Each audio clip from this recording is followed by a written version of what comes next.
We can all stand for a moment of silence and pledge allegiance.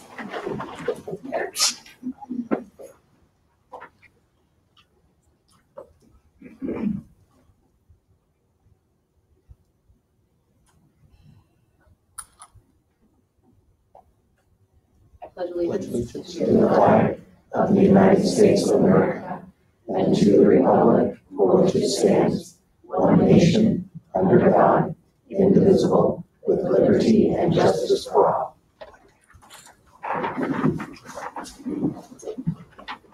Okay, folks, due to some scheduling challenges, we are going to change the order of the agenda real quick, and instead of our usual recognition of visitors at this time, we are actually going to have a presentation from Ron Hilton, the auditor for the district.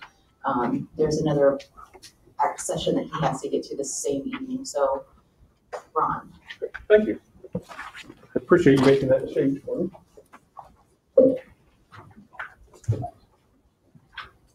We have completed the audit of the financial statements of the district as of June 30th, 2017. We're working on completing the federal audit piece, or the single audit, and we should have that done here in the next 2 weeks. During the audit, we had no findings or deficiencies in internal controls that we saw. We had no difficulties in performing the audit. Jen and all our staff were very helpful in accommodating us and getting us what we needed. We had no disagreements on financial accounting, reporting, or auditing matters. So the audit, as always, went very smoothly. We have audited the annual financial report, which is prepared in accordance with the regulatory provisions provided by the ISBE, or the Illinois State Board of Education. The statements are prepared on the accrual basis of accounting, and we have issued an unmodified opinion, or a clean opinion is the best opinion you can get on your financial statements. So again, as always, a very good job on the financial accounting. And as in prior years, I've handed out, we should have a 7-page document. It's kind of a summary of the operating funds of the district. I'll briefly touch on some of the highlights for the year. If you have any questions or comments, please feel free to interrupt me at any time, and I will answer those the best that I can. One thing that is not in your handout, I just wanted to point out, as part of the annual financial report, the ISBE does have a schedule called the Financial Profile Summary. It's a rating system that the ISBE uses, standardized for all school districts. It's based on 5 different financial ratios. This year, the district score was a 3.6, which is a designation of recognition. That is the highest designation you can get. That is up from last year's score of 3.25, and that was a review designation. So the financial condition, according to the ISBE's standards, has improved from last year. On the first page of the handout, this is the condensed balance sheet for the operating funds. The ISBE considers your educational operations and maintenance, transportation, and working cash funds to be your operating funds. On the right-hand side of the schedule, the totals for 2017. The first section, total assets. Yeah, total assets. Excuse me. Is this in the format that the people here can watch this as well? It is not on. It's not in the book. In the future, we'll try to do that. Thank you. Total assets of the district at June 30th, 2017 were about $24.5 million, or an increase of about $1.8 million from the prior year. The first 2 items in that section, cash and investments, combined, you had total cash and investments of about $15.6 million at June 30, 2017.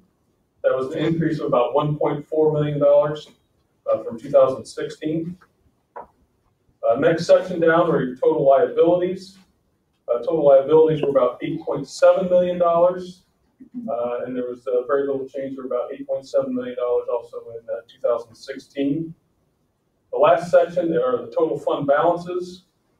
Total fund balances were about $15.7 million at June 30th, 2017, or an increase of about $1.8 million from the prior year. And of that fund balance of $15.7 million, you have about $482,000 that are considered to be reserved or restricted for special or specific purposes. Then turn to the second page. This is the condensed statement of revenues, expenditures, and changes in fund balances. Again, for the 4 operating funds. The first section, right-hand side, total revenues. The actual revenues of your operating funds were about $39.2 million for the year into June 30th, 2017, or an increase of about $831,000. Your next section down are your total expenditures. It's about $37.3 million, or a decrease of about $3.3 million in your expenditures, and that equates to about an 8% decrease in your operating fund expenditures for the year. Next section down is other financing sources and uses. You had transfers from your working cash funds to the transportation fund, and that netted to about $105,000 for the year, which leaves you with excess for the year of about $1.8 million compared to a deficiency for the prior year of about $1.5 million. And again, your ending fund balance in your operating funds was about $15.7 million. If you want to then turn to the following page, condensed statement of revenues, expenditures, changes in fund balances. This is just for the educational fund of the district, or the main operating fund. About halfway down the page, total revenues for the educational fund were about $34.6 million, or an increase of about $556,000 from 2016. A couple of the major items that changed up in the top section. Your local sources, your real estate taxes were about $11.6 million. Those were up about $299,000. That's due strictly to your increase in your assessed valuation, was up about 3% over the prior year. Your replacement taxes were about $1.5 million. Those were up $172,000 over the prior year. Next section down are your state sources. The state sources were about $16.4 million, or an increase of $300,000 from the prior year. A couple of the larger items. The first item in that section is your general state aid. That was about $15 million. That was up about $1.3 million from the prior year. All that is not an increase in your state aid. Overall, throughout all the funds of the district, the state aid increased about $600,000. There was some reallocation of general state aid in 2017 between some of the funds. So the total state aid was up only about $600,000 to the district for 2017.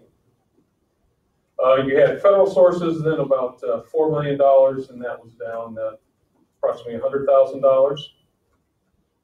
Next section down are your expenditures.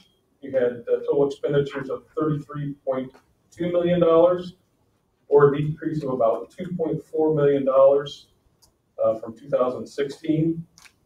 A couple of the larger items, salaries. Salaries were $21.5 million. That was a decrease of about $1 million, or 4.6%.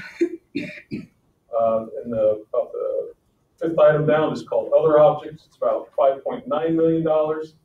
That is mainly your special education payments.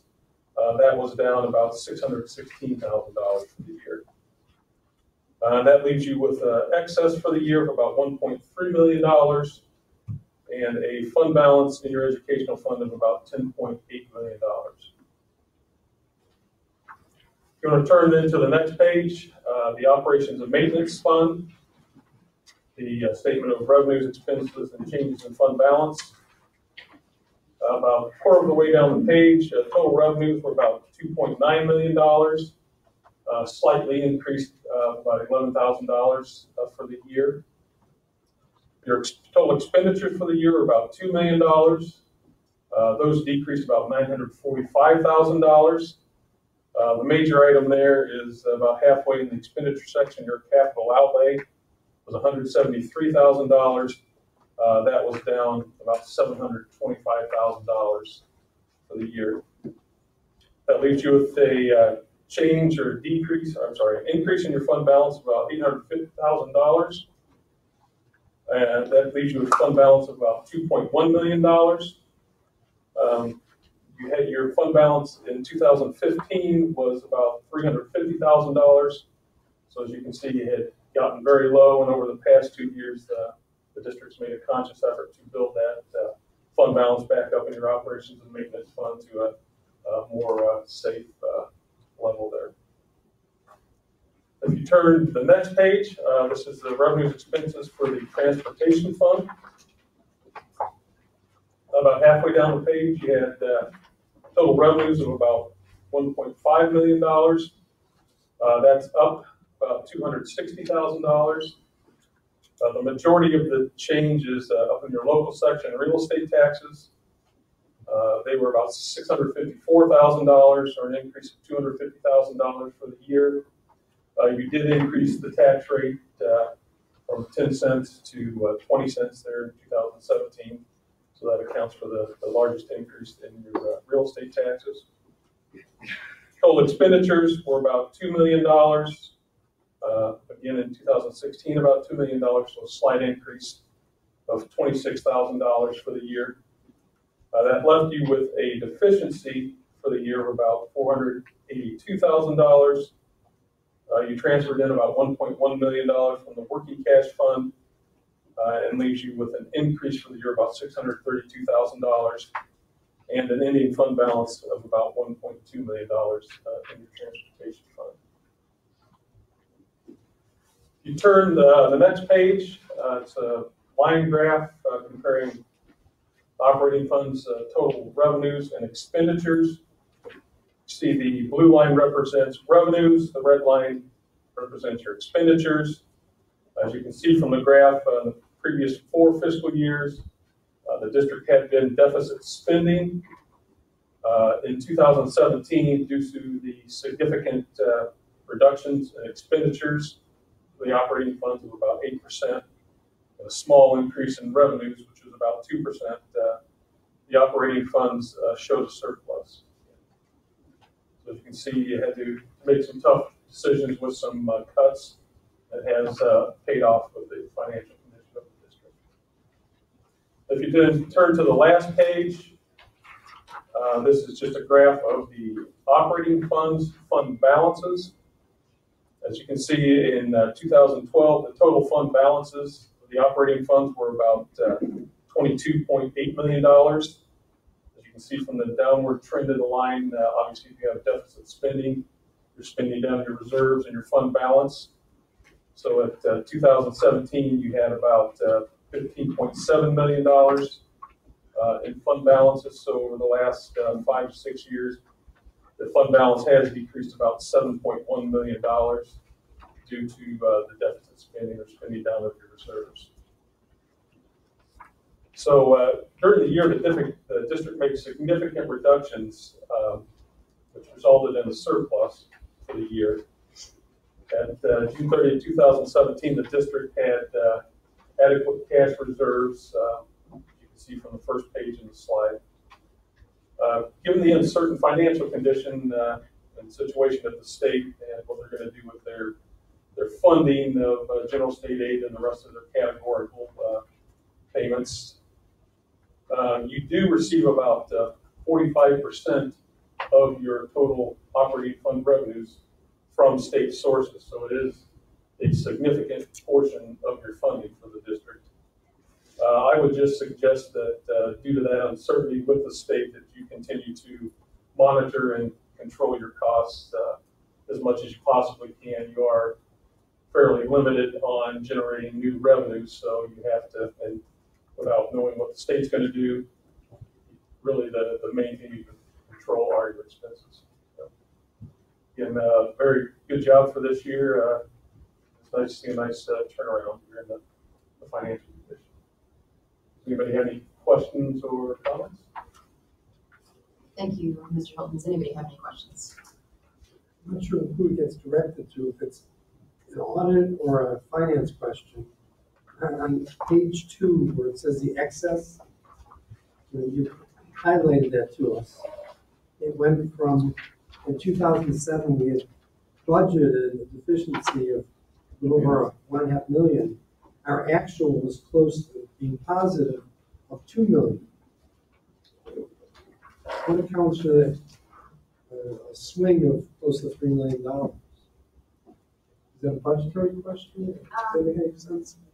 Right, so there were additional reductions that were made throughout the year. We chose through attrition not to replace certain positions. During the school year? Yes, like during the last budgeting cycle. The other thing too is that we're very conservative when we're budgeting for our categoricals and also for our GSA payments, because we knew the state at the time when we entered into this budget was behind about $8 million in bills. So we weren't entirely sure. So we took that into account that we would not receive all of our general state aid payments, which thankfully we did.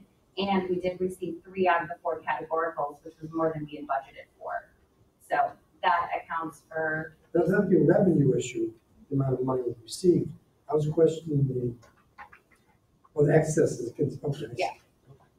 Right, and one other thing, there was a refund right around I think after the end of the year from the special ed co-op Knox Warren of $300,000 or $400,000, which was not expected. That was not the categorical. And our CPRT money was actually up Last year as well. It was up about $172,000. Unfortunately, this year they're reducing it by 23%. So we won't see that again this year. One more question. You highlighted on the 5th page that we have made that transfer in the working cash fund. When does that get paid back? It doesn't, it's a permanent transfer.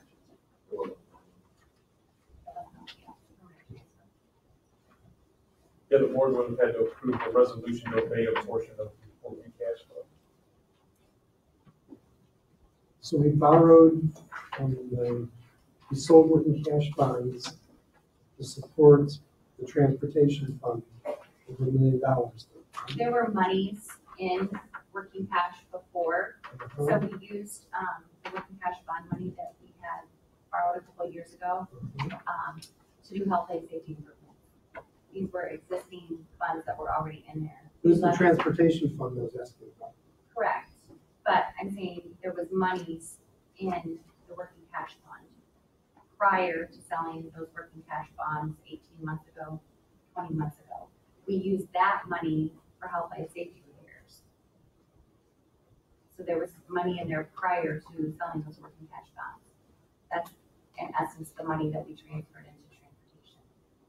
Because we levy for working cash every year, so that money builds up over time. Thank you. Any other questions? Feel free to contact me anytime if you come up with any questions later on. Thank you very much. Thanks. What I will say is that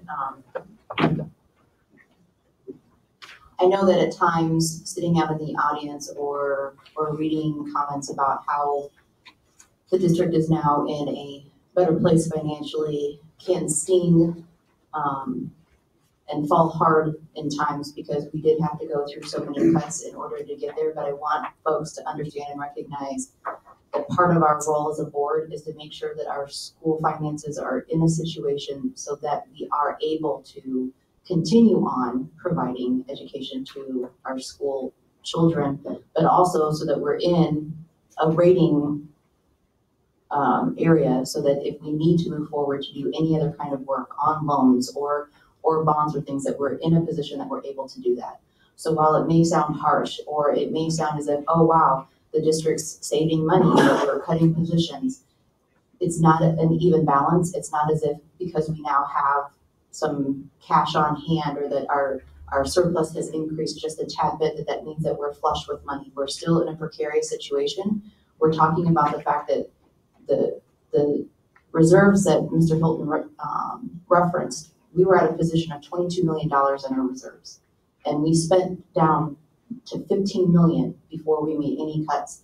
And that was the bottom that we could do, because we have to have enough working cash on hand and enough in our financial capacity to fund the district and pay salaries and et cetera, if in the case of any crisis. So I just want to be clear on that. While it can sound harsh and we're getting praise because we made reductions in order to be at a financial gain here, it's not that it's lost on us what it took us to get there. And I just wanted to say that. Thank you, Mr. Hilton. Yeah, actually, your fund balance was down at the end of last year, 2016, to under $14 million. So without the surplus this year, you would have been in a lot worse financially. Thank you. I got a quick question concerning that. What would be a safe number that we should strive for as far as not getting fund balance? I typically recommend that at a minimum, your fund balance would be 25% of your annual expenditures. That's a minimum amount, so obviously the higher level you can have would be better. That's about 90 days worth of expenditures. 25% in 90 days. Yeah, probably. So Jen commented, you still have not received your fourth categorical payment from the state, and who knows if you're going to ever receive them. So if the state did have another budget problem and they weren't paying general state aid as they threatened, then they could only operate for so long if you didn't have the reserves there. Is that typically what other districts have, about like 25%? It's kind of all over the board. I mean, some are a lot less, some are a lot more.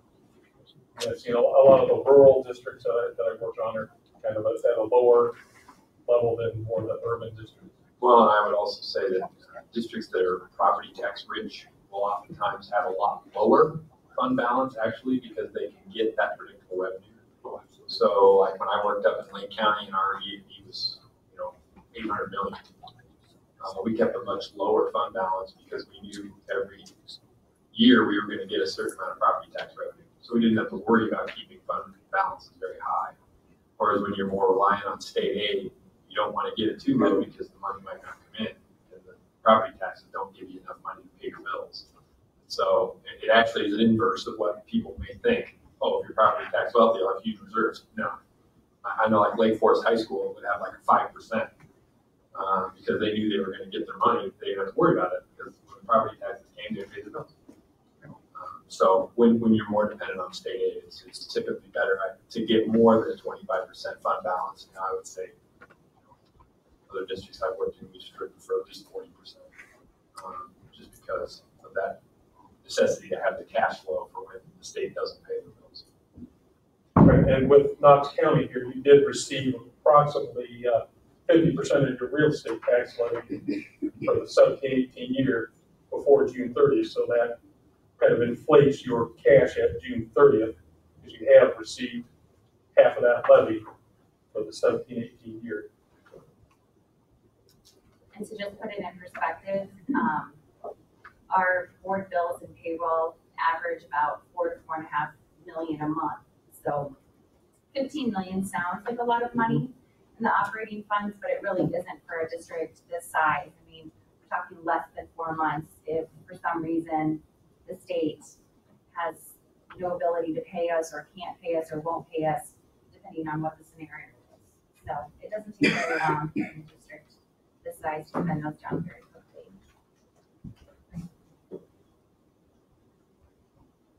Thank you very much. Thank you. Okay, now we will move back to item 4 on our agenda and the recognition of visitors. I do have 3 noted visitors here. I will, for the record, say that we are still in experimental phase with video recording / streaming of our meetings, correct? That is absolutely video recording correct. and/or streaming. All of the above. All of it, okay. So with that being said, we just wanted folks to understand, and what that means is that it's actually, set for 180% view, so all of us, not all of you, essentially is what that means. That's correct.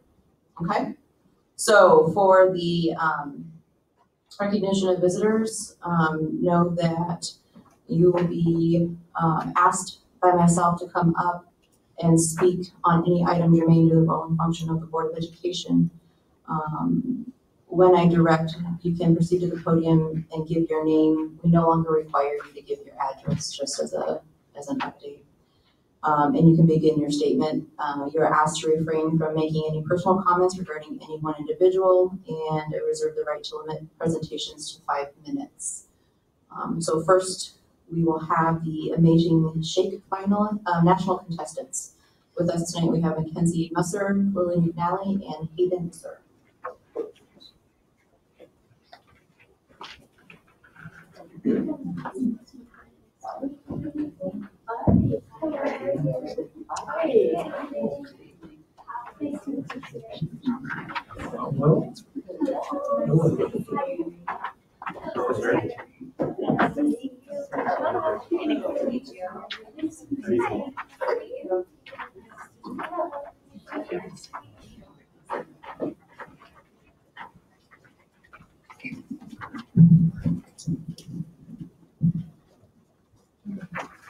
Hello everyone, I'm Mackenzie Musser.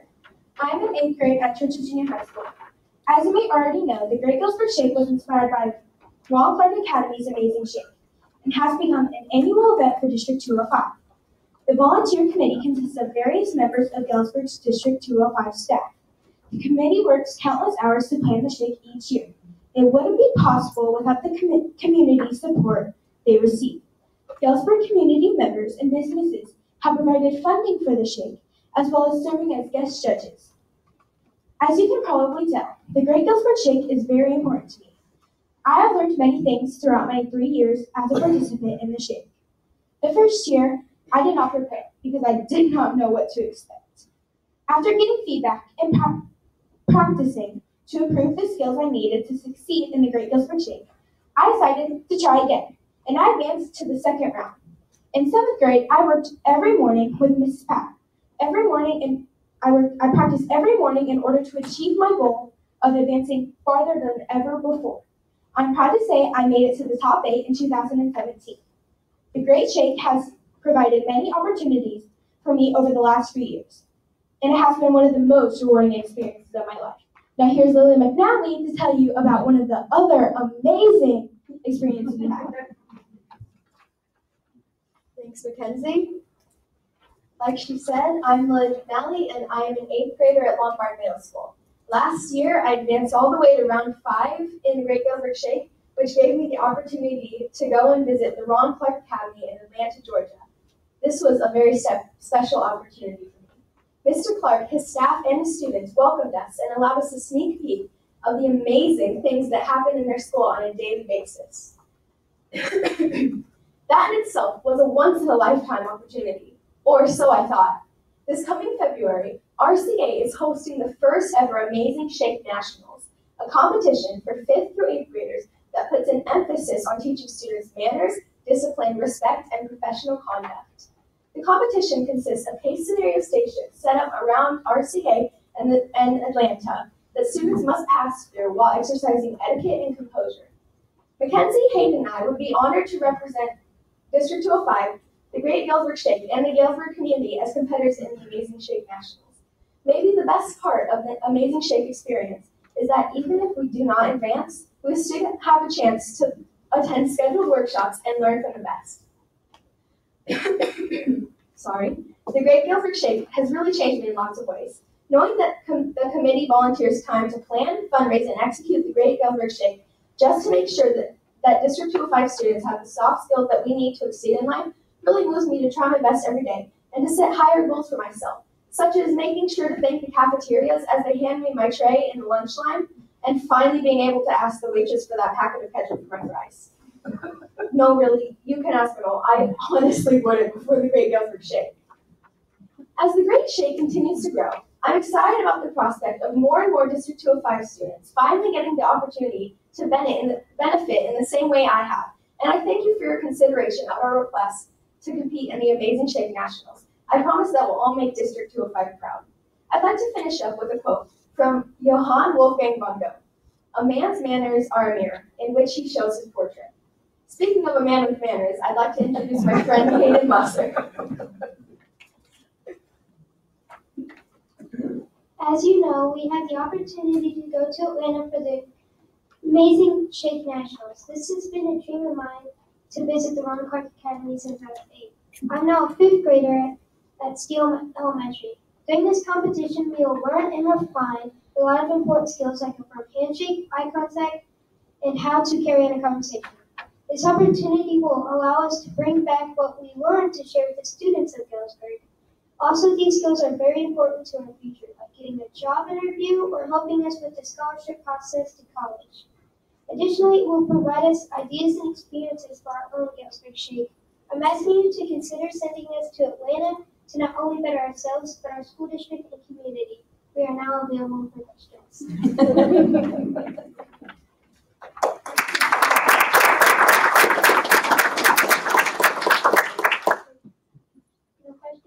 Let me compliment all three of you on the voice that you presented Thank today. Very impressive. Thank you. Thank you. You're welcome.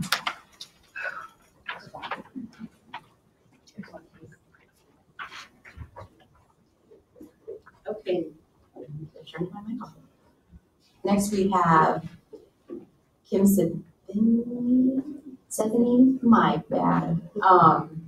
Here I pride myself on trying to know names because mine always gets butchered. Try that in French. You might get it. Okay. Sevigny. I did not hold anyone accountable for trying to say that name. It took me 15 years to spell it, so we're all okay. I appreciate being able to come and have just a few minutes tonight. I talked to someone just prior to the meeting started, and I know that this is probably null and void, but I think our points are valid. So I just want to share a few things with the group. First of all, I stand here to represent the secretaries as a group. A school office secretary is a unique being. So imagine, if you would, you are sitting at your desk and the phone is ringing. Hello, Churchill. Now the door is buzzing and someone wants to come in, but you have 3 children standing in front of you and a teacher who needs a spreadsheet right now. That is a typical 2 minutes in our life, and it continues throughout the day, and we accept it and we love it. It's part of what we do, it's part of who we are, it's part of what makes us school secretaries. I wanted to talk to you a little bit tonight about the changes that are going to be voted on. Some have already been changed unknowingly to us, but we just wanted to talk a little bit about, in the handbook, we're going to be made exempt employees. Now that raise was already given to us as a deficit of 1.5% from the 50 cents that we were getting in previous years. It doesn't seem like a lot of money. For some of us, it was 25 cents. But for some of us, that is a loaf of bread, a gallon of milk, jar of peanut butter, and a box of cereal. That is our children's lunch and breakfast during that pay period. So while $25 doesn't seem like much to some, it's a lot to others. The second one is under longevity. In the May meeting, in the minutes of June, you can find that the original proposal for changing longevity was for all employees currently working in the district.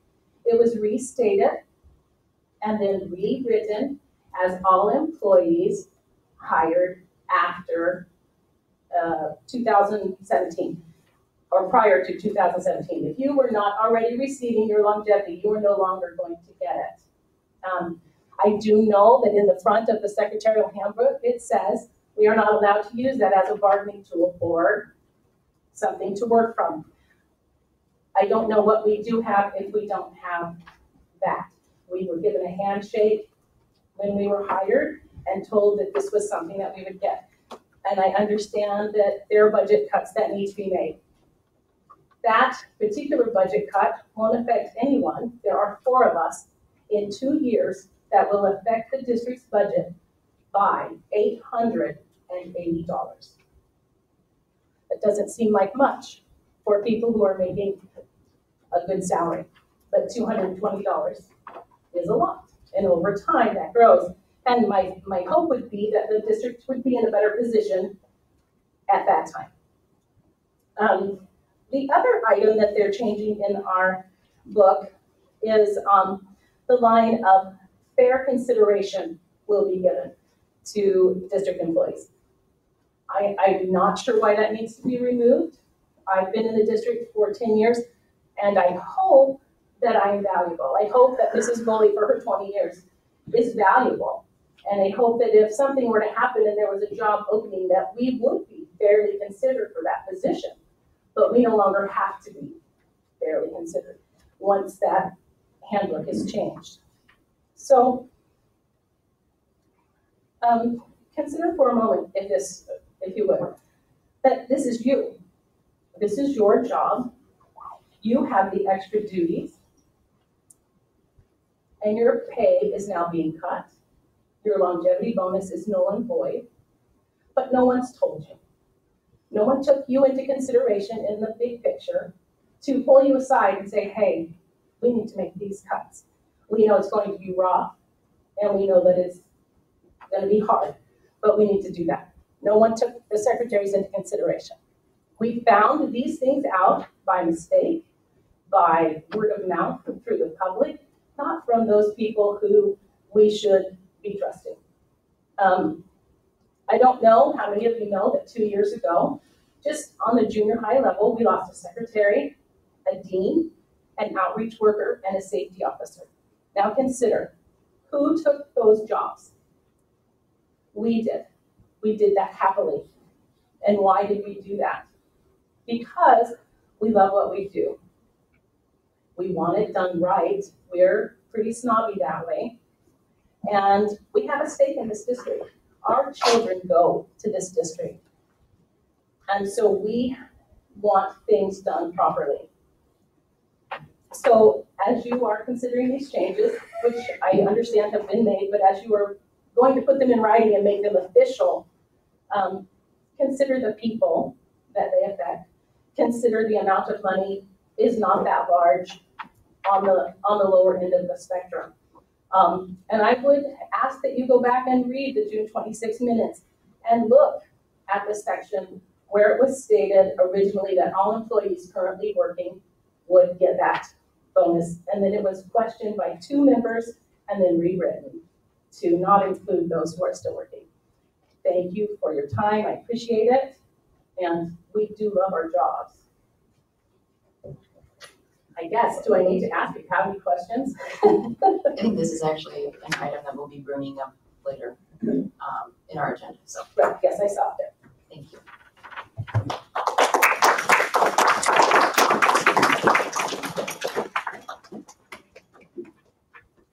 Okay, and our final visitor tonight, Peter Schwartzman.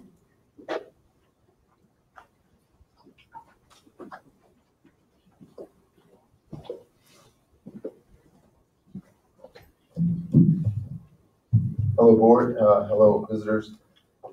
Thank you for your time tonight. Some may know, I'm a father in the district. I have 2 daughters who are in the district for, I think they're in their 18th year combined. I lived in the district for 20 years, and I'm also a city council member. I want to preface my remarks with, I'm very supportive of the vision sessions that have occurred. And I participated in one of them.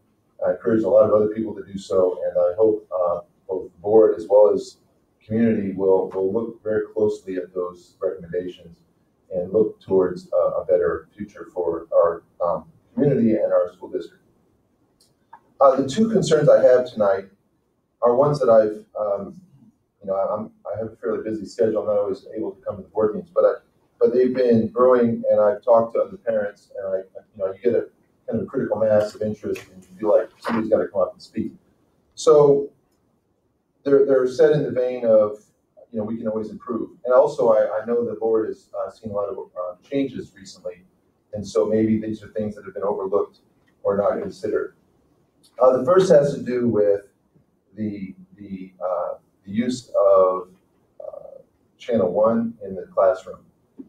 So my understanding is that my child goes to school, and the first some minutes of time are spent watching a television set, which has news and also has commercials. And from my understanding of that, and I haven't done a lot of research, but from my understanding of that, that is time that could otherwise be used more productively. And whether even if that, and I'd like to see the financials on that, but even if that is given to us for free, it still comes at a cost, particularly if it's taking up class time, and also or other instruction time that various teachers could use. I encourage the board to look at that and also look at the quote neutral nature of Channel 1 in terms of the information it provides. We're living in a very tumultuous time. Very many news sources on both sides of the aisle are being caricatured, and I think we should do our best to provide maybe a variety of media rather than one, in order to give our children the best understanding of the world that we have. Second concern has to do with fundraising. I understand budget cuts in communities are rough. I'm obviously on the city council, I see that. My children participate in virtually every after-school activity, the extracurricular activity you could name. And I know at times those budgets are very short. So the children are encouraged to sell things. What I found somewhat uncomfortable, what I've been uncomfortable with, is that the sale of some of these products are ones that are not necessarily nutritious for our children or for the people that buy them. And I'm not sure that's the best message we should be sending to our children. For instance, the recent campaigns for Krispy Kreme or Fannie Mae chocolates, I think we could do better as a district, perhaps to sell items that are more nutritious. There are alternatives to these. I know some of these campaigns have been around for a long time, and sometimes we get comfortable with them. I know some of the companies involved, they spend a lot of money on advertising to make sure that their products are in front of the children, in front of the community. Other entities, perhaps not even from this community, have alternative sales. Just one example is called Equal Exchange, and they provide a lot of products, a lot of diversified products that might be more beneficial. But there's another piece to this, which is the children who are involved, they have to come up with the money, right? If they want to look and like everyone else on the team, they have to be able to buy the shoes, or they have to buy the shirt, or they have to buy the shirt with a name on it. And I don't know how many children don't participate in these events because they just can't afford it. But I do know, even at college, there are students who don't take classes because they can't afford the books for a particular class, and they don't want to admit that, obviously, but that's their choice. And I'd hate to put our students in that position, or the parents for that matter. Parents may dissuade the kids from playing a sport or playing on a team that requires some type of uniform because they know they can't come up with the money. Alternatively, if the kids go to the task of raising the money, they're put in a very difficult position because they're generally going to be asking for money from people in their same socioeconomic class who may not be able to support them, but feel the good spirit of doing so. And unfortunately, that's money spent on donuts that could have been spent on nutritious lunch or dinner, or even the rent for the month. So I don't want to put our children in that position, and I hope the board could consider alternatives to these types of fundraisers. Lastly, I'd say real quickly, I imagine there are a lot of local businesses that could benefit from advertising in this way, and I would encourage us, if we're going to use companies, we should look locally to see if we can keep the money local, because that's a way to increase revenues in the long term. Thank you for your time.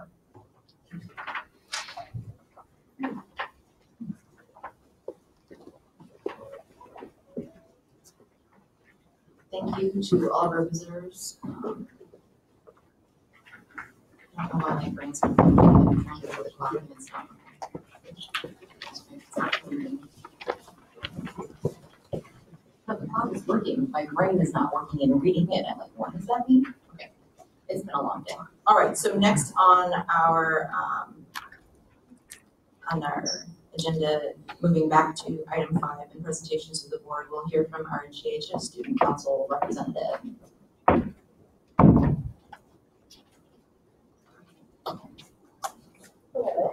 I am Sarah Honick. I am the treasurer of the GHS Student Council. I'm here to tell you about our homecoming. It went really well in the field house. Everything went smoothly. And we hope to have a swirl in the field house as well. Our event for October is at Honda High School. We have no approximate date for it yet. It's approximately the week before Halloween. We are hoping to expand it by adding another hallway and getting advocacies more involved. We are going to have a coloring contest among the elementary schools and bring that back. And we are also working on t-shirts for our council. Any questions?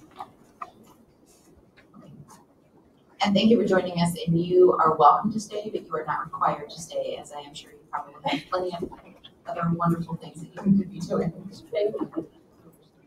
At least put a plug in for homework.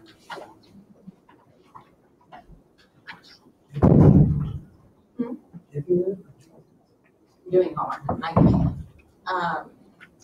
Okay, so we'll move into the approval of our consent agenda. Are there any items that any board member would like to have removed from the consent agenda?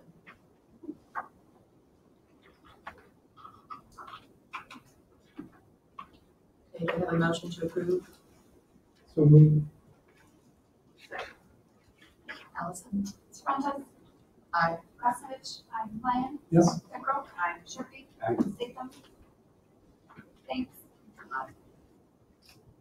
Okay. Now moving into our action items, the first on our agenda is to consider the approval of the secretarial handbook. Do I have a motion to approve? So moved. Do I have a second? Second. Okay, discussion, any questions?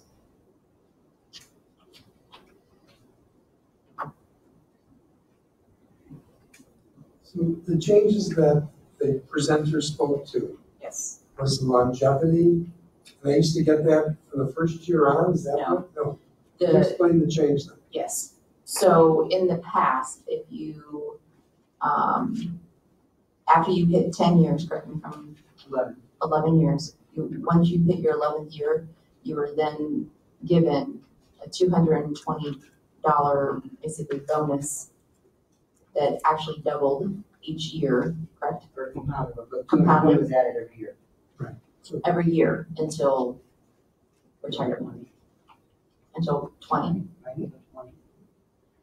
And so in looking at budgets and things, because there was two, they had the longevity bonus and they also have, correct me if I'm wrong, or Mr. Bradburn, they also have the service bonus. Right. And so when looking at those things, Anybody hired prior to July 1 of 2017 is still eligible for the service bonus.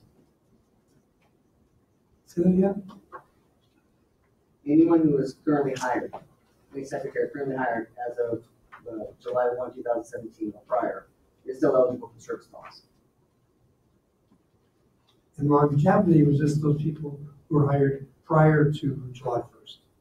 That's So new hires don't have that anymore. right. Right. And there are some secretaries who did not yet have, were not in their 11th year. They were not in their 11th year last year. They were no longer eligible for longevity bonus. Okay. So that's the different. The longevity is you had to be in year 11 last year, still be eligible for longevity bonus. Everybody who's currently employed is still eligible for the service bonus. and I don't, for the board members, I mean, we discussed this change in June, correct? So That was last year. did we vote in May? I thought we voted in June. This, I believe it was the first meeting in May. First meeting in May, so we talked about it in April and then voted in May. Yes. believe it was before the award was funded. Okay. For those of, so that would be Jan and member last time mentioned member Pickle. Do you recall the conversation? Because I do vaguely recall the conversation where we were trying to figure out if we were going to grandfather people in. Isn't that what we were talking about? Right. And is that what we changed in that May meeting? Yeah, that establishes that those last parameters. That the board decided they wanted to, for service bonus, anybody currently employed, would maintain a service bonus, and they set up the grandfathering date for the longevity bonus.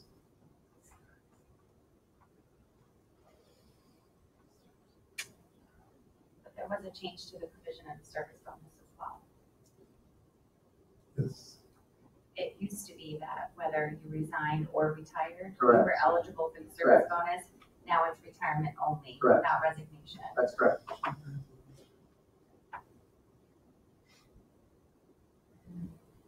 And how many secretaries does this affect negatively at this point in time? In other words, how many were remaining who did not reach the 11th year last year?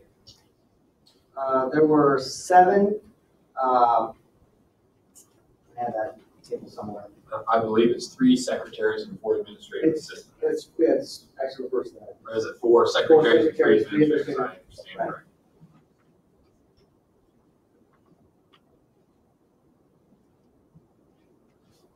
Who would still have the service bonus or not? Longevity. Correct. Can you say it again? I have it on 2. It is. It's just 7 minutes to write it. It's They more would secretaries. still get the service bonus because they were employed before July 2017, but they would not get the longevity bonus. The question was, I was trying to figure out how many current employees for the secretaries would lose that longevity bonus, because that's what we're talking about. Who's going to lose the longevity bonus and who's going to continue to be able to get it? And the only thing I don't know is how close were they? And did we have 2 or 3 that were at 10 years or at 9 years Yeah, or what? and I can tell you, just because when I started, it was explained to me that it was made sure that nobody technically lost, because nobody that had gotten the longevity bonus would lose it. It was just people that hadn't achieved that status. So, I mean, you could look at it and say, yeah, they lost it because they were promised it. I didn't get it, I understand that, but that was the conversation that was told to me when we started. So, that those people that had not yet achieved the status of earning a longevity bonus would get it. Those people that were currently getting them would continue to get them. And that way it would be grandfathered for those people, so it was consistent. But then everybody would continue to do the service bonus, but you couldn't get the stipend if you just quit and retired through it. Is this something that we could amend, or is it already been voted on? Yeah, all these changes have already been acted on. Yeah, they were acted on Handbook back in is just a reflection of the board action. Because it seems unfortunate that 7 people are negatively impacted. And we're not going to balance our budget on Absolutely. just a handful of people that, I guess I would encourage you to continue to practice for now and look at it for later, just because it was something that was already acted on last June after a lot of conversation. Okay, a lot of conversation, a lot of study, I think it's already been done. This handbook changed nothing. It's just reflecting what was already voted. that helps me understand. If you want to open up that conversation again another time, that's always a possibility.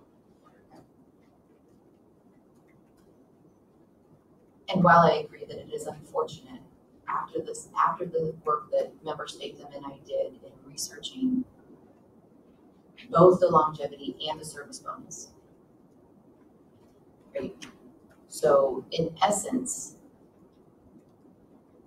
they're receiving 2 different types of bonuses. And in the research, we felt that the service bonus was more beneficial than the longevity. And that at the end of the day, the better conversation, the more important conversation to have, which we have directed Mr. Bradburn to do, is to find some kind of way to systemize the salaries of the secretaries so that there is not so much discrepancy, so that there are categories, so that those folks working in the district understand if they come in with this set of skills or this, however it's going to be categorized, that they understand that they're going to be stepping into this pay scale and this is what they need to do if they're going to move up to this pay scale, et cetera. And that would be much better for us as a district to look at doing. And I know that as I stated in the comments that I made after Mr. Hilton's audit report, these changes are difficult, and I understand that. To Ms. 70's point, my son speaks French, not I. I understand how hard that is, and I'm not going to be any different than sitting in this chair that I was sitting to the left of the superintendent.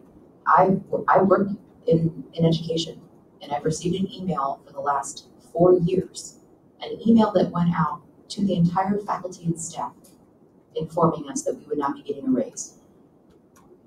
My duties have not changed. In fact, they have increased.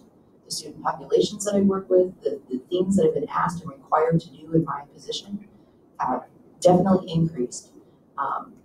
And I admit, I know very personally, it is a sting. I get it, I understand it, but we had to make a change at some point, and that is where we made that change. When we are in a better financial situation, I encourage future boards to maybe possibly look at it, keep it on your mind, and we can revisit it possibly in a future. But I do think that the more important work is to try and understand what kind of step system, what kind of pay scale that's consistent across the board and has some kind of job duty descriptions and skill levels required could be much more beneficial in the long run. Any other questions or comments about the changes to the handbook? Our vote today is just on the document. Correct. All the issues that are written to the document, knowingly or unknowingly, we approved in June. Correct. So we're just talking about documents. Knowingly, we approved. Knowingly. Yes. The implications of such, that's right. Okay, thank you. Any additional questions or comments? Allison? Glasnovich? Aye. Yes. Pickrell? Aye. Sherby? Aye. Banks? Aye. Cervantes? Aye. Okay, next on our action item agenda, to consider the approval of the EL Community Liaison job description. Do I have a motion to approve? So moved. Second. Questions? I don't like when we abbreviate things. I think we should. EL stands for early learning, stands for educationally limited. I don't know. I'm sure it doesn't stand for either one of those things. No, it stands for English learners. Oh. So this is the consider the approval of English Learner Community Liaison.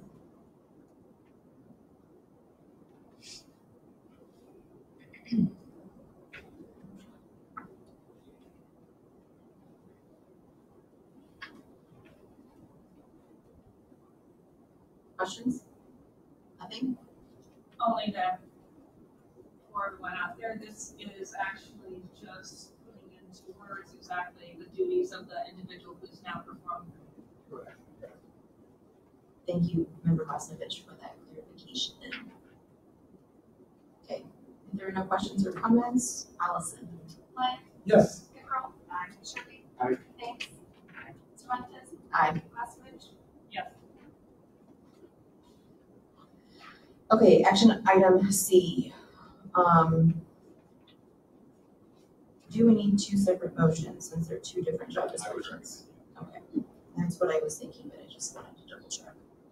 Okay, so first we will do basically C1. Consider the approval of the instructional interventionist job description, Title I reading teacher, reading specialist endorsed. Do I have a motion? So moved. Questions?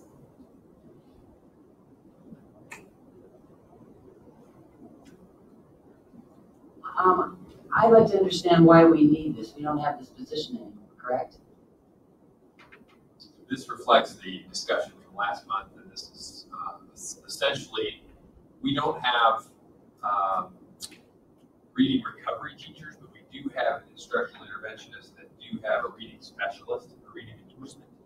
And so, reflecting a conversation that the board had last month saying we'd like to honor the training that these folks have, it's the same essential jobs requirements, but trying to reflect the particular training that these folks already had. So items 1 and 2 and why they're not listed under separate letters, because they're kind of siblings of the same mother here. They're doing the same job, but they just have different. Correct, but just same job, but the job descriptions are totally different. They're not totally different. Well, there's Title I all over the place in Title I reading teacher, and nothing about I don't know if that prevents them from doing the math that they're also doing. I don't know why their job description wouldn't be the same as the interventionist. That's the job they're doing now, right? They're very similar, yes. They're essentially doing the same job. Mr. Bradburn, remind me, the reason why we had wanted 2 different descriptions, or we had requested 2 different descriptions, is because of the certification, the Title I. I think there was a discussion about the people who have a reading specialist endorsement were concerned or thought they should somehow be recognized for that. I remember that discussion. Upon reflecting on that, however, probably most of the teachers in the district have endorsements for things that they don't, it isn't, they aren't an elementary teacher, science endorsed, social studies endorsed, whatever. So I'm not sure, we could maybe put the interventionist thing in there, maybe put in the qualifications like reading endorsement preferred or something like that to make that distinction that there could be 2 different types of degrees there. Like, we have teachers that have principal endorsements. It doesn't say, teacher with principal endorsement, you know what I mean? But yet I also understand, they put in a lot of hours and a lot of time and effort and everything into getting that. So I don't want to make it sound like I'm not appreciative of that.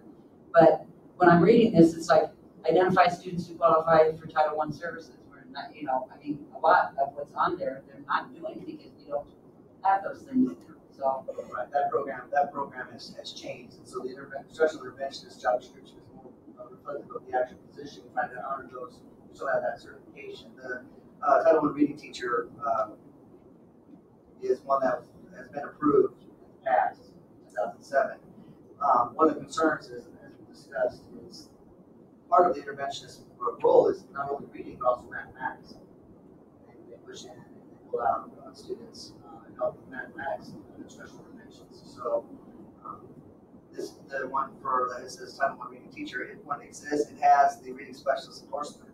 But one of the things we would like to, we could just, Mike said, put current Illinois professional educator license, reading specialist preferred. On that one, that would be, we would still have this job description for Title I reading teacher if we ever wanted to reinstate that. Teachers are largely not paid by Title I. So we could keep that, if we ever wanted to, whoever decided wanted to reinstate that position, we have a job description, but the instructional interventionists discuss more what the actual position is. Well, if I recall, that was the discussion that we kind of left with last time, was that in case that position wanted to be filled, we should leave it and reaffirm it. So that's why it is informed that it's in this time, because of the way the conversation ended last week.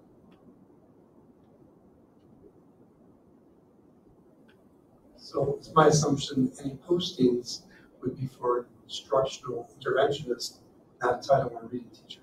Yeah, that's a fair statement. and then the current people that are doing that job then are the interventionists. Right? So that's their title, whether they have the endorsement or not. Yes. So we're just leaving this for future use. Then there's no harm in that, and I see why the Title I stuff is left in there. And as I said, that was where the conversation ended last month, so that's why we decided basically. Okay, that clears that up. Thank you. I would say that in the future, if we do bring back this position, we'll need to tweak the performance responsibilities, because under the ISB designation for reading specialists, they are in part responsible for primary instruction and then also for grading. So when we looked at those, that was a big differentiation between interventionists versus reading specialists in terms of certification for by State Board of Education. So, and that's not really reflected in this job description. But any time we would hire for a new position, we would generally probably do the job description updated anyway. Yes. The reading specialist part does have, maintains complete current and accurate records, reflects student progress, so it does kind of. So, but like I said, we can always tweak it if the position comes back into existence, so. Any other additional questions or comments about C1?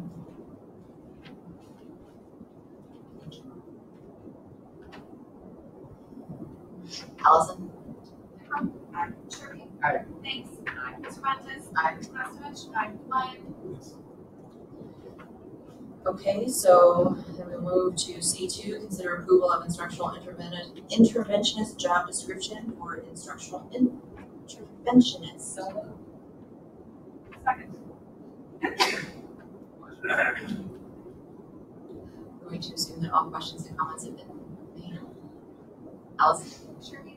Aye. Thanks. Aye. Cervantes? Aye. Pastovich? Aye. Lyon? Yes. Nicole? Aye. Okay, action item E, consider approval of the City of Galesburg and District 205 government agreement. Jen, let's see, I don't see Mr. Flynn. Oh, late schedule, sir, sorry. I wrote over it somewhere. Okay, so let me rephrase that. Consider approval of the late start schedules. Dr. Aston. Technology, we love it. All right, there we go. So what you have before you is essentially the same schedule we had last month, but these are the 1 and 2 hour delayed start schedules for our use if we so choose to use them at a later date because of weather or whatever else. The primary reason will be weather, but we may use it for professional development in future years. I thank the administrators and the staff for putting this together, and they did a lot of work. It took a lot of work. More than you would think sometimes when you have to make sure you're good with contract and everything else. So it did take a lot of work. And the administrators and staff did a great job. So what you see there in front of you are all, we believe, the affected parties in their regular schedule, their 1 hour and their 2 hour late start. Do I have a motion to approve? So Second. Questions? I'm glad to see us moving toward this. We'll have 0 snow days or fog days, or whatever the faux day it may be. We'll see. Will this be effective immediately or? The idea would be yes, assuming we get 4 votes tonight, then we'll put out some communication to community members, parents, everybody, right away, just to say, hey, these could be implemented at any time. So yes, hopefully not right away. So we want to give people some time to digest. We're not going to do it tomorrow, but maybe. But yeah, we would hope that we wouldn't have to use it until December, January. And I assume with regard to transportation, they've been brought into the loop. Yes. And because this has been done in concert with administrators and staff, any concerns that we have about food security? As I said last month, the only thing would be on a 2 hour late start, you would not serve breakfast. Because that would run afoul of some federal laws regarding the time between breakfast and lunch. So we would try not to use the 2 hour late start as much as possible. Yeah, they would get lunch, absolutely.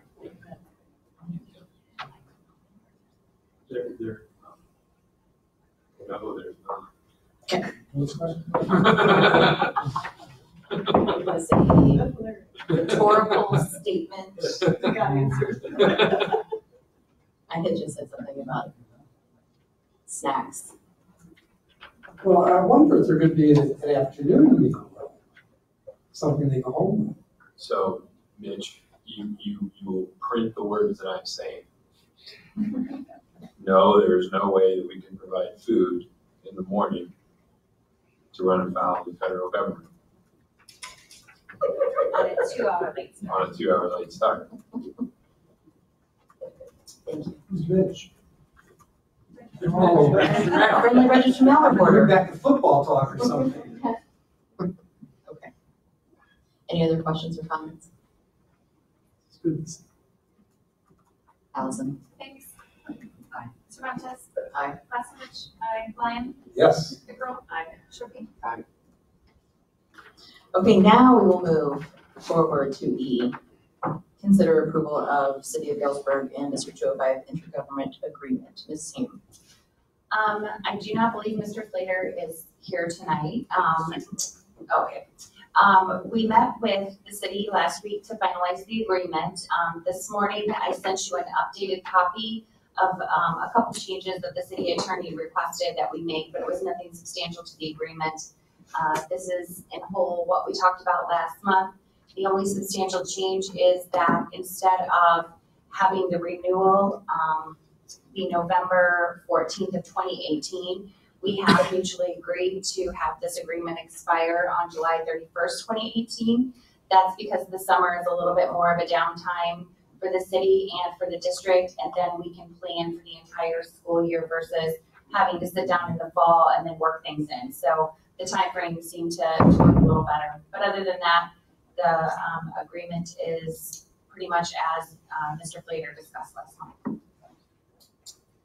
Do I have a motion to approve? Second. Questions? Glad we're working together. And that everyone is getting their fair share. And it's working. Okay. Allison? Thanks. Aye. Cervantes. Aye. Klasevich. Aye. Lyon. Yes. Pickrell. Aye. Sharpie. So when I see those tennis court lights on, I don't know about the district bills, the city bill, and no one's playing. Peter left, huh? Okay, action item F, consider approval of the FY17 district audit. Mrs. Hamm. I will entertain any questions if anyone has them, but I think that Mr. Hilton reviewed everything. We will have a more complete formal audit by the end of the month. If anyone on the board would like a copy, I'd be happy to provide that. One question, you mentioned on the one account that we had a rate increase that accounted for some of it. Even between FY16 and 17, was there not a small rate increase for the education fund as well? No, it wasn't the education fund, it was transportation. I know, but was there not one in the education fund? We were maxed out Okay, on education. I thought we were under the. It's $2.73. Can I have a motion and then we can continue the discussion? I thought we did. We did, sorry. I so moved. Second. Okay, any additional questions? Let me go to my notes. And I could have asked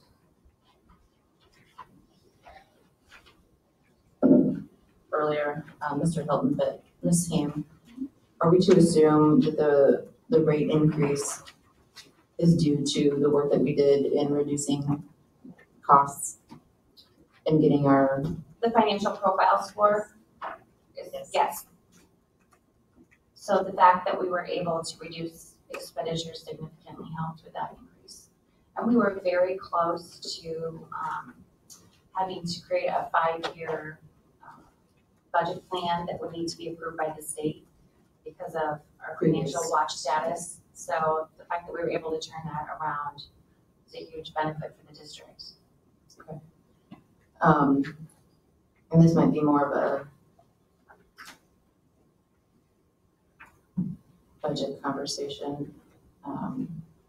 But then he mentioned, because we've received 50% of our tax reimbursement already, that it looks like our cash could be inflated. Can you help understand, or us understand what that means?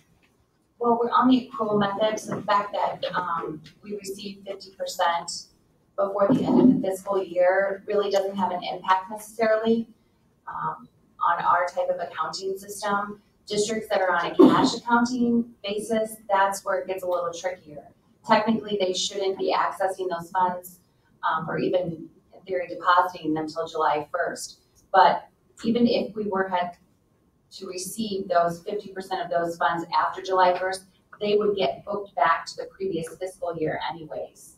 So it's a benefit with the accrual method that we received them when we did, and that's when we were getting, a little tight on cash with our categoricals having not been paid at that point. So. How long have they been the auditing firm for us? I want to say 7 or 8 years, but I can check on that for sure. Just curious. He mentioned that our operating fund balance has gone down because we just started doing budget cutting this past 2 years, and I think that's incorrect. I don't believe I know a year that this district hasn't done budget cutting of one form or another. I remember a series 7 or 8 years ago when we cut $1 million from the budget. So I think it's misspeaking practices of past boards that they were overspending regularly, when in fact past boards were always looking at the resources that were available to them, and in some cases making very deep cuts as well. We can't pat ourselves on the backs when other boards have also taken responsibility for the funds of our community. I don't think we've made the. He made that assertion. You didn't. You okay. Did. I know I can only speak for the year prior to coming to the district. I believe the year before we made $100,000 worth of cuts, and the next year when we had to make some really tough choices, we were looking at $2.8 million worth of cuts. So although there may have been cuts to the level to keep the deficit from increasing significantly, really the board in the past 2 years has had to make some really tough choices in order to reverse that trend. You can see we were down to 13.9 million in operating funds. In 2012, 5 years ago, we had almost $23 million in those same funds. So we needed to do something drastic to reverse that flow. Well, I just want to say thank you, because I know most people do the work audit they run, but you went towards it, and your staff for all the work, because this is a different presentation than we heard a year ago. So, I mean, I know we all make decisions on not patting anyone on the back necessarily, but I know it's not easy to sit through it all. So, thank you. One more question. Do we think we're going to get that last mandated categorical, or is that like just blowing in the wind? I don't know what you heard at Blue Dot. Yeah, I was going to say, I was at the Blue conference in Chicago. Essentially what I was told was no. I didn't think so. 3 out of 4. Maybe. That was the official order. Maybe. Yeah. But don't count.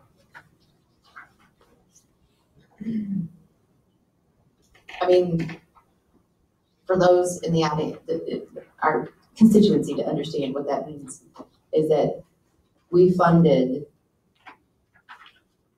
mandated programs in our district last year, and we're only reimbursed 75% of that. So it's worse than that. Well, because in transportation, it's 75% of 85% of what's supposed to be. So right. It's right. Well, yes, it's not even at 100%. Right. So we weren't funded at 100%, but then of the monies that we should have received, we only received 75% of that. So we did receive good news tonight, and that is appreciated. I feel as a member of the board that we have a district that is in a better position now than we were in 2 years ago. It does not mean that we are not still in a situation where we have to be mindful of where we're going and what we're doing and how we're spending, because We still don't have all the specifics for the new funding formula and how that's going to be funded and where that comes across and all that good stuff. So we are still cautious in our optimism from that report. Okay, if there's no other questions, comments, Allison. Toronto's, Aye. Glastovich, Lyon, Yes. Pickrell, Sharpie, Aye. Banks. Okay, agenda item 8. Wow, we moved right along. Personnel. Mr. Bradburn. Thank you. Shorter agenda for you today, put it in your packet, and I am happy to answer any questions.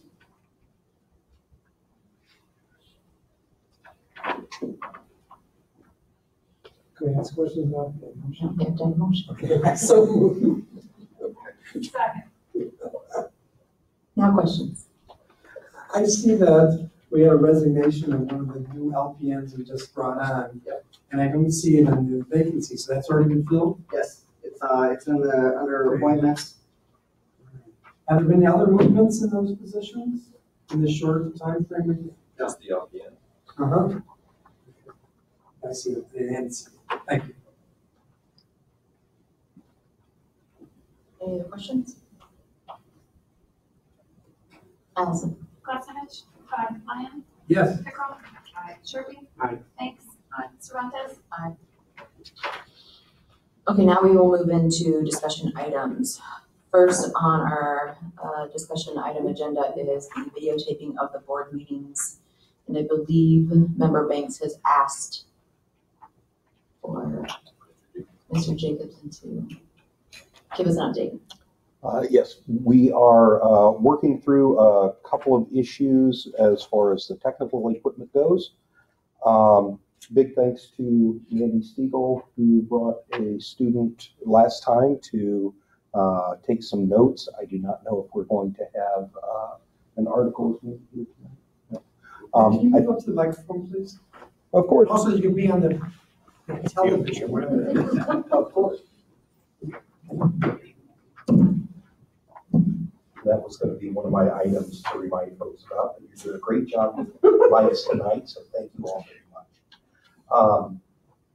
So again, big thanks to Mandy Stiegel, who brought a student last week, or last month, I should say, to take some notes. We do not know if there will be an article forthcoming, as the budget is an extracurricular, so we want to get that homework done first, and then we'll worry about articles at a later time. In general, the group that took a look at the footage we recorded last time, thank you, Mr. Ulrich. We do like the idea of the sort of blocked 360 camera. We're trying a different solution tonight to make sure we can solve some of the heat issues, overheating issues that we had last time. The picture quality was decent. It was kind of nice to be able to look anywhere you wanted without having a camera, having to move the camera. The end user moves the image around inside that YouTube window. We are testing 2 other cameras. I had a low disk space issue, but these are just basic webcams that I already had in stock that I've been playing around with. They're just hooked up to a laptop. They're just recording, not live streaming. Okay.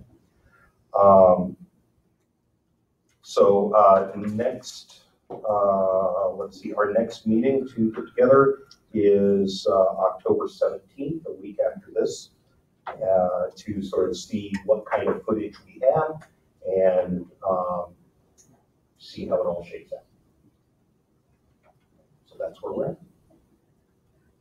So what you're doing now is available to someone through YouTube?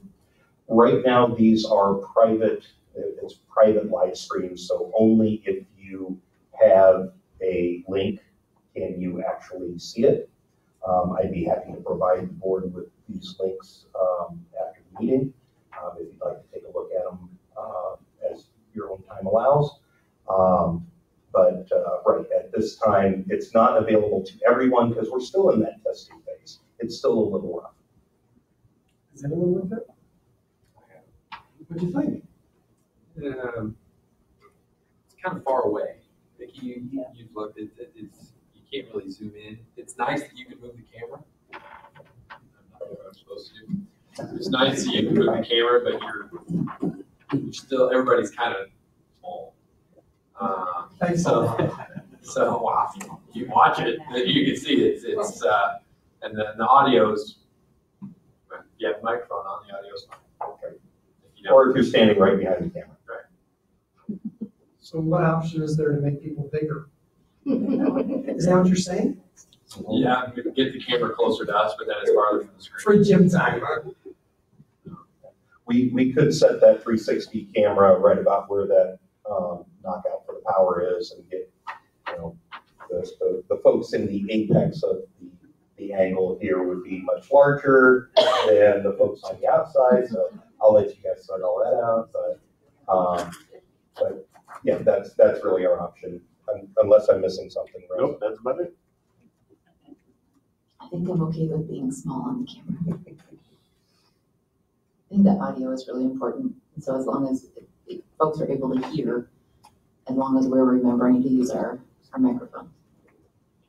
Or at least your playground voice. I have one of those too. Any other questions or thoughts about? So your committee is meeting on the 17th? That's correct. And you make a final decision, recommendation at that point?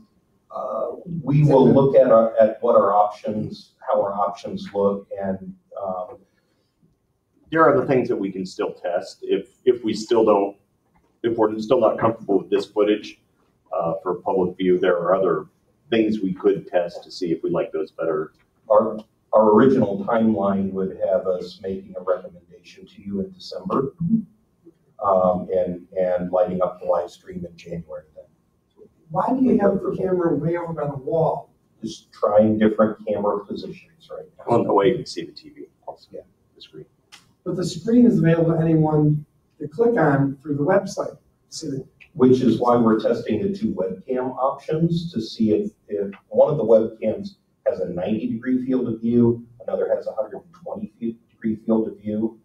And so if that gives us some decent results, we could experiment at our next meeting, moving that closer in, getting a larger image of our esteemed board members and administrators. And again, we're just in the testing phases. Flattery will get you nowhere. I was talking about here. While I do agree that folks do have access to our board documents online, I also want to be cognizant of those that may not have access to internet and online. So I'm glad that you're getting both perspectives and still kind of looking at the options to see. I really am okay with not having the camera up close and personal. Yeah, it is a bit of a load on slower rural connections, I will say that. But all in all, the results we've gotten so far have been rather, we've been very intrigued by. Okay. Other questions? Thank you. Next up, we're going to discuss the Bright Futures Grant. Mr. Bragdon. Thank you. Yeah, I wanted to bring this to the board for discussion. We've had some questions on the program thus far in parent education. Underlying I had some conversations about that, so I wanted to open that up for discussion on that position. One of the notes I have on here is that currently the preschool for all. First of all, I want to thank Jody Scott and Amy Fullerton for coming and providing some documentation. They're here for questions as well if I need them. Some documentation you're sharing with us then? I have what I'm basically referring to is the preschool for all compliance checklist. I have the administrative code and the preschool for all implementation manual. I think one of the questions was whether or not we needed to provide a parent educator position. Currently, we are in compliance with the grant. The compliance checklist does not mention parent educator position. The code, no mention of the Illinois Administrative Code 2235.20, Section 7, no mention of the position. And as I was looking through this, I guess I'm looking for guidance from the board on this, or their approach to the refugees program. Is that it reads like parent, one of the sections says that there are many ways of providing parent education activities with a refugees program. Can you tell me what parent education activities we're currently doing? Because I'm not aware of any. Education, not involvement, education. One of the things mentioned in the checklist or in the code and the guidance is, or in the implementation manual is a lending library opportunity for materials, books, and videos to come in. I know that they are currently doing family nights where they invite parents in for that. I want to just step back for a second. Did you, prior to member line question, did you say that it is not part of the grant that we have to offer a parent Based on my education research, position? what I want to do is research and bring this as a question before the board. It is not in the code an actual position. But are there requirements within the grant that require some kind of parent education? Yes. It is not specific about what that education is. Well, it gets pretty specific. I just called up the implementation manual. Under parent education, can I read that section quickly? It says enhance parenting skills, knowledge, understanding of educational and developmental needs and activities of their children by including adult parent group activities and parent-child interaction activities. The second bullet under that is establish policies that support and respect family responsibilities, recognize the variety of parents' traditions and practices within the community's cultural and religious diversity. That's what the implementation means. Before the parent education position was cut, it'll be 3 years ago, I think this January, February, something like that. Yes. Okay. That one individual was the individual who was conducting these parent educator activities. That is correct. When that was cut, that did not change the requirement as far as the grant was concerned that those activities should still be or must still be implemented or taken care of. So who was taking care of that when that position was cut to still maintain, the compliance, thank you, with the grant?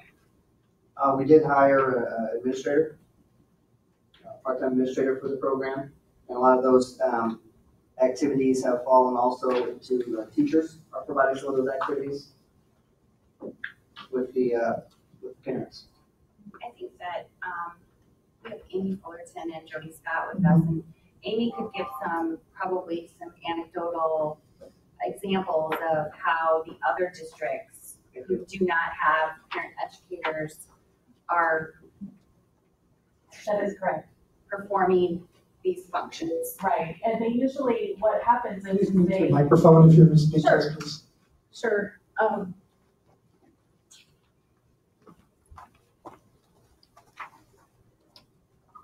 In other school districts that have a Preschool for All grant, most of the time, those teachers are collaborating together to provide those services. And it can look in a different form. It might not be called parent education because parents won't come when you call it that. It might be called a lunch bunch, where parents come and have lunch with their children during school hours, or they come to do an activity that's during the school time. So it's a collaborative effort with the teachers that are within the whole district that are providing the preschool services. So there are no parent educators that are filling those positions in the PFA classrooms and grants. And currently, I've actually been down to the Right Futures classroom. I've seen where they have parent volunteers that are coming in, they're working with different groups. The teachers are modeling different behaviors. This year with the iPad and with their, excuse me if I'm gonna say this incorrectly, with their electronic portfolios, they're taking pictures of what the kids are doing in real time, and then they're sending them with notes to the parents about this is what we're working on, this is what your child is working on today. So I know that communication. And I'm sure it's is a happening. daily, yes, absolutely, a daily communication between the teacher and each parent. Can we have some data on that, please? You say the parent volunteers. I'm here once a week, I don't see any. So what percent are seeing that? I want to make sure we're having the underserved population that these programs are supposed to be serving are taking part in these activities. It's easy to catch the low-hanging fruit. And then maybe all that we're getting through this model. Those people are available to come to a lunch bunch. So are you suggesting that we require parents to participate in education? I'm not saying that. I think we need to have lots of options available. I'm not sure, how many times has the lunch bunch happened here in the last 10 months? No, I was just using that as an example. So what do we have? Not here. I'd like to have some data on what's available, what has happened, not what is happening elsewhere. What has happened here since that position was removed. I know at the beginning of the school year, this district specifically met with each parent before the children began. And that, I'm sure the teachers can provide what was talked about and how the program was explained. So that's your very first initial thing that did happen. And I think that, I'm not sure if it's happening or not because my connection to Bright Futures no longer works in the district. I was a Head Start parent. So I know that one of the things that we did in Head Start is we had like homework checkout, right? So there were like kits that we could take home and practice, letters and numbers and things like that. So maybe there's some ways for us to, right? So if we have that, to me, that's help in that area. And those things could be happening per teacher. Right. On what they see the needs in their individual classroom for their students. Okay. So they may be providing those as a, like Maureen mentioned, a way that parents can't come in, that this is going to go to them. Right, because it's a way, right, for the parent-child interaction or for them to be a partner in the education. Yep. If that's the model we're doing, who's going to assure that that happens? Instead of just saying, well, it's a nice idea, maybe you'll. I'm assuming you're an administrator. Is that happening? I'm sure it is. We'll talk to Mrs. Patel. She's unfortunately out of town due to the death of her mother-in-law, but so she couldn't join us tonight. But I know we've had family nights. I know there were a multitude of things last year that were going on. We had a full-time administrator for half the year, and then a part-time administrator for the second half. Right. Some of my staff, like my speech pathologists, are also working with parents. We have several kiddos down there that have no language skills, and they brought the parents in to show how they're working PECs with the students and other things so that the parents can also use that type of communication at home. So, I've seen some training with parents going on. I have a little kiddo down there that's got some severe behavior problems, and he has 2 moms, and they've been in kind of observing and see what he does at school and how we deal with that and using positive approaches. So I've seen a few things going on down there. I've also known that City Barshinger has utilized the trauma-informed information that she has and has parents coming in, watching video and getting more and more information from her. So it'd be a matter of logging what's happening and documenting all that. I think that's a good place for us to start. If we could ask Mrs. Patel to gather some data about how this is being fulfilled. I got a question or comment. We get building reports for all the other buildings. Why do we not get building reports from Bright Futures? So we did can last be. month. I think. Did we get one last month? Yeah. Okay. I'd say that'd be a way for us to monitor that. Okay. Yeah. one of my concerns is that, okay, we had a full-time parent educator, and then that, we did away with that position, but the responsibility still was there for the program. And, then we had I believe a halftime administrator and continue to have a halftime administrator. And then the expectation is then that in addition to the administrative duties of that administrator, they have added part-time parent educator, and for all the teachers, in addition to their teaching responsibilities, we have added the parent educator portion also. So I'm concerned with overloading the teachers specifically, more concerned about overloading the teachers because they already have a lot on their plate, as all teachers do in the district. So I would be interested in finding out if we are still meeting those parent educator compliances to the level that we really should be to be moving the program forward. And I would want to make sure that the teachers are consulted to find out if they feel that we are falling short of those parent educator programs at all. Okay, so for clarification, I believe, Member Lyons, you read the two components that make up parent education. Yes. Correct. Yes. Those are pretty general parameters. I don't believe there's any more specific than that. Is that correct? Superintendent Scott? So actually, there's nothing in your compliance checklist that refers to parent education at all. Okay. And in the implementation manual, all of that is the way that you can deliver parent education may be this, maybe that, maybe this. We have to determine that. If you look at administrative code, really the definition about parent education is more about the teacher and parent relationship. I mean, it's real, that parent and teacher relationship is the really important piece. So if you're really looking at code, it's how the parents communicate with the family and work together on the child's education. Now, that's not saying, so the bottom line is a parent educator position is not required. Now, in situations where the funding is available and you decide that's the best position to have, that's a conversation for you to have as a board. It's not a required position.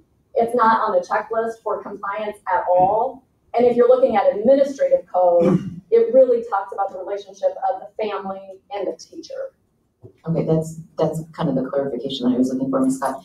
And I would also say that in the early days of being a member on this board, well, even prior to that, I had conversations with the person that held the position of parent coordinator at the time, and they did not even feel that they were meeting that requirement because they were being pulled into administrative duties. Yes, that's true. Correct? That is very true. Okay. So if I can summarize, I feel the board has asked for some information from Mrs. Patel about what is currently being done in the Bright Futures program to speak to what Mrs. Scott just mentioned about data and yes. login data supporting the current parent education activities. Correct. Yes. And then we can have a discussion from there about whether or not we feel more needs to be done and where that more comes from, I think is what I'm hearing. Yes, because as been said many times when we've had to make cuts, we felt that position was important at some point in time, and the duties of that position were very important. So if we don't have that, have we changed our mind with relative to the importance of that position? And I agree with you completely, is the relationship between the teacher and the parent, that is where a lot of that happens. So I just want to make sure that we are providing the support that we need to be providing for the parents, but in the Bright Futures program, because I think we realize how important it is in that program. I think it's important for Mr. Bradburn to state that to the teachers. I always try to be the teacher's advocate from their eyes, that what are you doing to create those relationships? Because if you just speak to it as parent education activities versus add the two together so that the teachers are looking at it in a there are a lot of activities here in the implementation manual. You spoke about statutory pieces. I appreciate you sharing those to me, please. If you have them, that you know for. I will. Thank you. Any other questions? Thank you, ladies. Thank you very much. Okay, next on our discussion agenda, the secretarial wage table, Mr. Bradford. This is also included in your packet. This is reflecting of the board action with respect to the raises. This is something that you need to be presented with. It is only for 1 year, 2017-2018 school year. It is separated into tiers, as you can see, as far as education for building secretaries. If they come with a high school diploma, associate's degree, or bachelor's degree, determines their starting wage. It also goes through and again explains and shows the table the longevity for those who had 11 years of service as of June 30th, 2017. Are still eligible, and it puts out the table of the annual bonus. It also explains the service bonus. So this is basically a table that in one page shows some of the information that's also included in that book.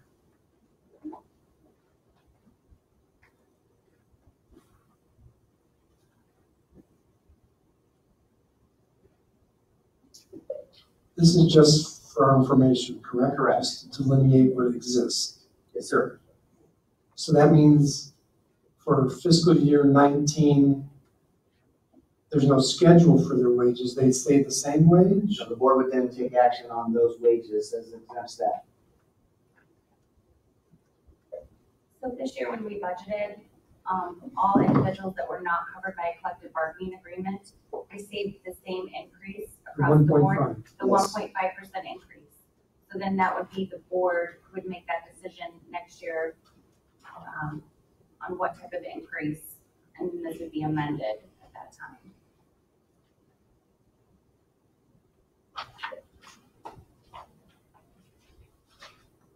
Why are we looking at this in October?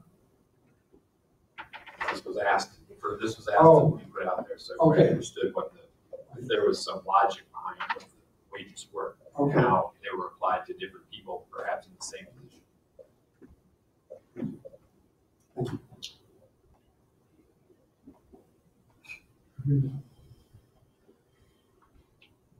We can always amend it in future years if there's some logic that we feel is flawed.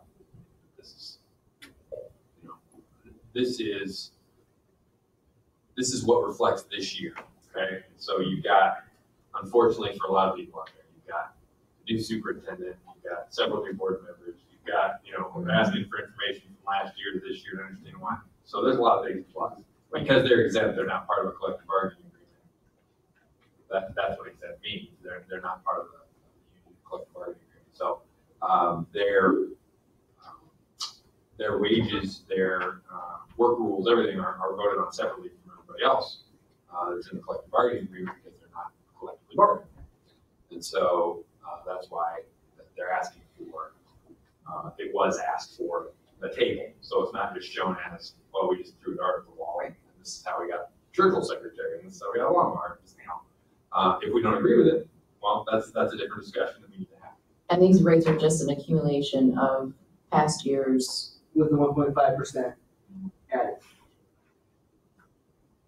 I noticed in here under longevity, you also listed administrative assistant staff. That's correct. But their hourly rate schedule and service bonus, that's not part of it. Administrative assistants are paid differently.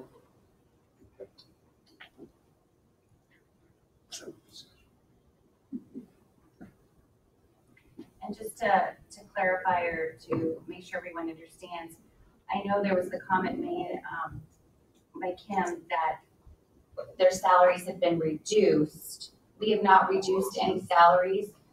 Customarily, they were receiving 50 cents an hour increase in prior years. This year it averaged about 21 cents, but there was no decrease in salary. We have not decreased anyone's salary district-wide.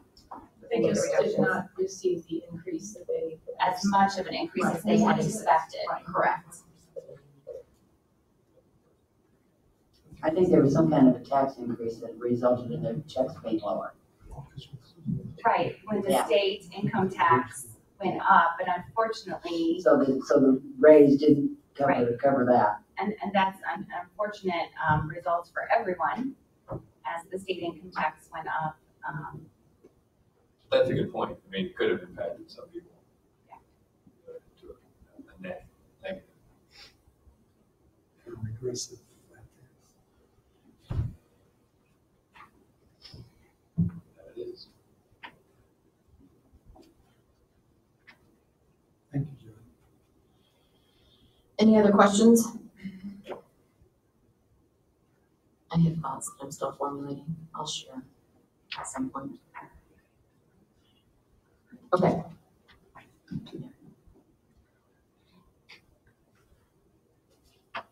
Okay, next discussion item is the affiliation agreement with Carl Sandburg. Mr. Bradford. Thank you. We had a meeting with Stacey Bainter from Carl Sandburg College, and she is the instructor for the Licensed Practical Nurse Program at Carl Sandburg College. This is a neat opportunity. We met as far as providing their students, since we have practical nurses in our schools now, this is a neat opportunity for them to get clinical observation hours as part of their program and be able to come in and see and work with and observe the nurses that they work in the schools. So this agreement is just sets out that understanding of the roles between Carl Sandburg and the district. This is just, and actually this is kind of nice. We actually hired 2 of the LPNs already from this program that are currently working in our schools. So it's kind of a nice way of communicating back what the program needs are so that those students are well trained, and it's nice to have a nice pool to go to, among others, to fill those positions.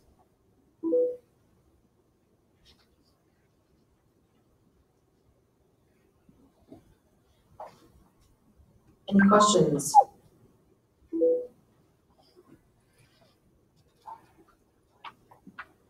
It's a long document.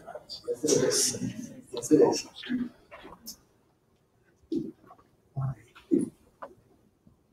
To make sure Bring this everyone is back to you covered. for action. Yes. Appreciate it.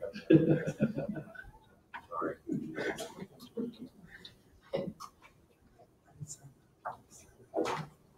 I hesitate to say this publicly, but I'm going to anyway. As members state, them been able to look through this. I don't, it was presented in the packet. I don't know if he's seen it or not. The only reason I say is because there may be something that he sees. Absolutely. Given his professional capacity. And so we might want to make sure, since he was unable to attend this due to a scheduling conflict, that, we put it on an action item, and then he has lots of, suggestions. So I would appreciate it if we could reach out to him specifically and just ask him if he's had an opportunity to take a look at it. Any other questions? Okay, the next item on our discussion is other information, which looks kind of nefarious, but it's not. It's actually the salary report for last year, correct? Correct. So this is just for fulfilling state law. It's the salary, administrative staff salaries put on the website, and it's fulfilling the state law that has to be on by October.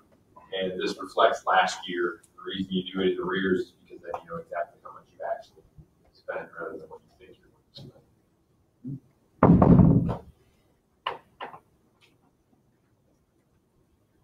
Is there any prohibitive factor from us putting this? I mean, it's in a PDF form,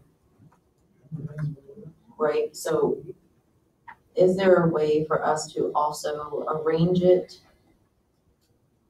based on salary instead of alphabetical also? We could. Yeah, I mean, when it's Yeah, a we PDF, can. you can't. Right. But, yeah. But I meant like so that we could put both PDFs up there by either alphabetical order or by salary. You can do it any number of ways, sure. You can do it by name, you can do it by position, you can do it by salary, you can do it Birthdays. birthday. You can do that.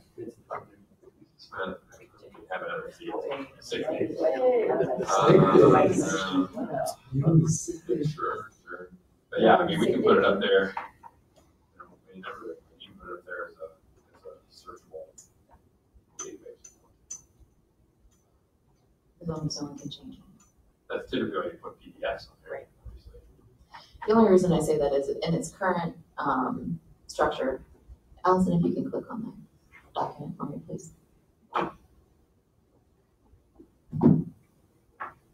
So just as a reminder, right, why it is law that we have to put it up there is because we are a tax-based revenue. And so being held accountable to our tax base, we're showing where money is going. Which means that all of the folks that are paid by taxes are on this list, which is administration all the way down to teachers. I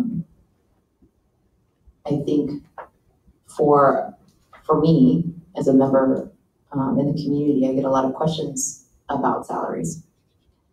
Oftentimes, if people are going to go to this list, they're going to probably look for someone that they know. Whereas if we were to maybe arrange it by salary, sometimes that can answer folks' question too about the types of salaries we're paying in the district. I don't know, I'm just thinking, right? Because a lot of times I hear, I'm just gonna put it out there because it happens a lot. Our administrators are paid a lot of money. Well, our administrators are paid on the same scale that our teachers are paid on. Correct? Based on. Based on the formula. Based on the formula, based on the salary. Right. It's derived from the salary. Okay. So I think that it's just, if people want to be informed, the information is there, and that's all I'm going to say. Well, and just so everybody is aware too, these salaries are only TRS salaries. So, and that's compliant with state law.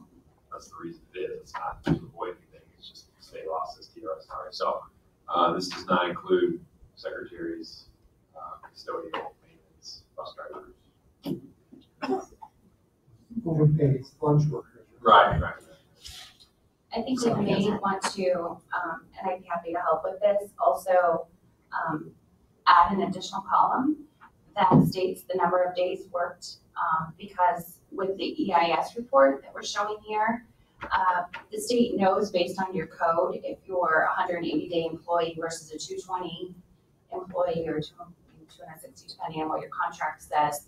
So that way, for public transparency, when people look, they can see that is this person working 180 days a year? Are they working 220? Just what exactly is.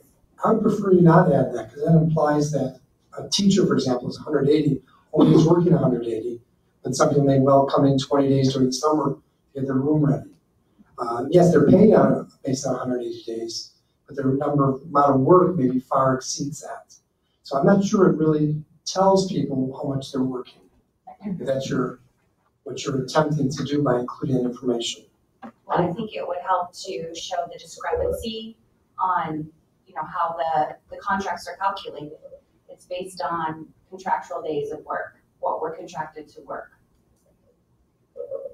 And if you're comparing, let's use administrators as an example. There are administrators who work, depending on the schools, elementary administrators don't have as long of a contract year as high school secondary does. And so somebody might look, well, why does this principal get this and this principal gets this?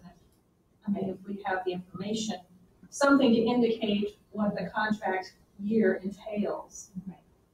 I don't know how important it is, but there are differences.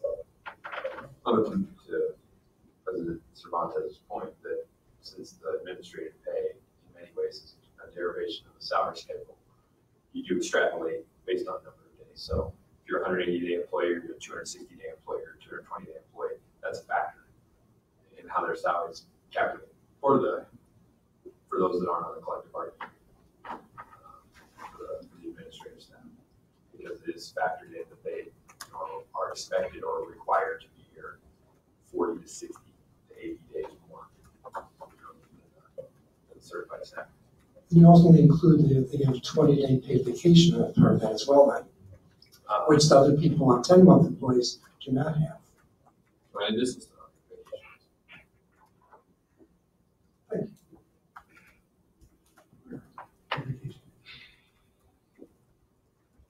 And the sick days is the amount they get per year, correct? correct.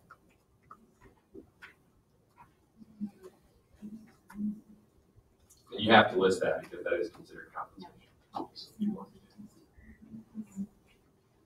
I think in the name of transparency, which I believe we have talked a lot about on this board, right?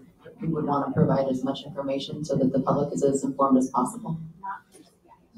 And the other thing, when you're talking about, if you're trying to compare apples to apples, with like two teachers, like you have to realize, which the public may not, that, this is based also on the number of years of experience and the education. So they might say, well, why is this third grade teacher getting paid this much and this third grade teacher getting paid this much? And I don't know how much, I mean, we all understand it, any of us that worked in the system understand it, but, and it's not that maybe the public doesn't, but that's another variable that people might not be aware of. And so I don't know how you get all that information in there. It becomes maybe too cumbersome. Well, the contract's posted on there, so I mean, if people want to, go into the contract and see how it's figured in. And they can always ask us questions. The last column is other benefits. What is other? Health insurance, TRS. Then retirement, some of those, right? Others, mostly. Could be a retirement incentive. There's lots of them. That's why it's other. The ones that are all the same, that's life insurance. I just wonder why this doesn't say health insurance. Because it could catch other objects. The life insurance is based on your salary, so that changes a little bit for those years. So it's health and life insurance?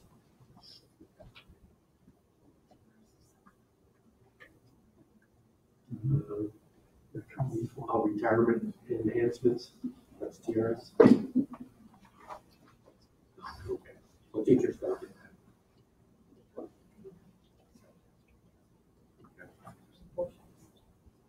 The work pays teachers retirement too? I'm sorry, I'm just asking a question.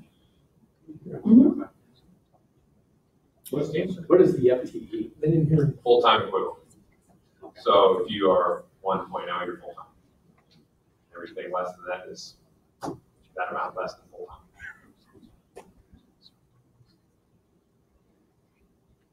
So those people that are working overloads, will be more than that take more than this? No, it's because it's a TRS designation, so it's just one. Oh, okay. Good question. Yeah, no, you should never have anybody more than one. Just the salary would show one. Correct. That's another variable. Right, another variable. That you couldn't go to the salary schedule to see.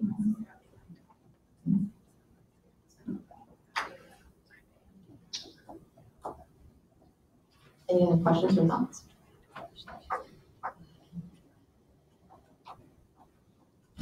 Okay. Agenda item 5. And this will be we're going to discuss the 2017 Resolutions Committee report for the Delegate Assembly meeting. So just real quickly for those who may not be familiar with this item, every year there is a joint conference in Chicago where the Illinois State Board of Education, right? I'm with the right organization, right? Illinois Association School Board. Thank you, Illinois Association School Board. See, I knew.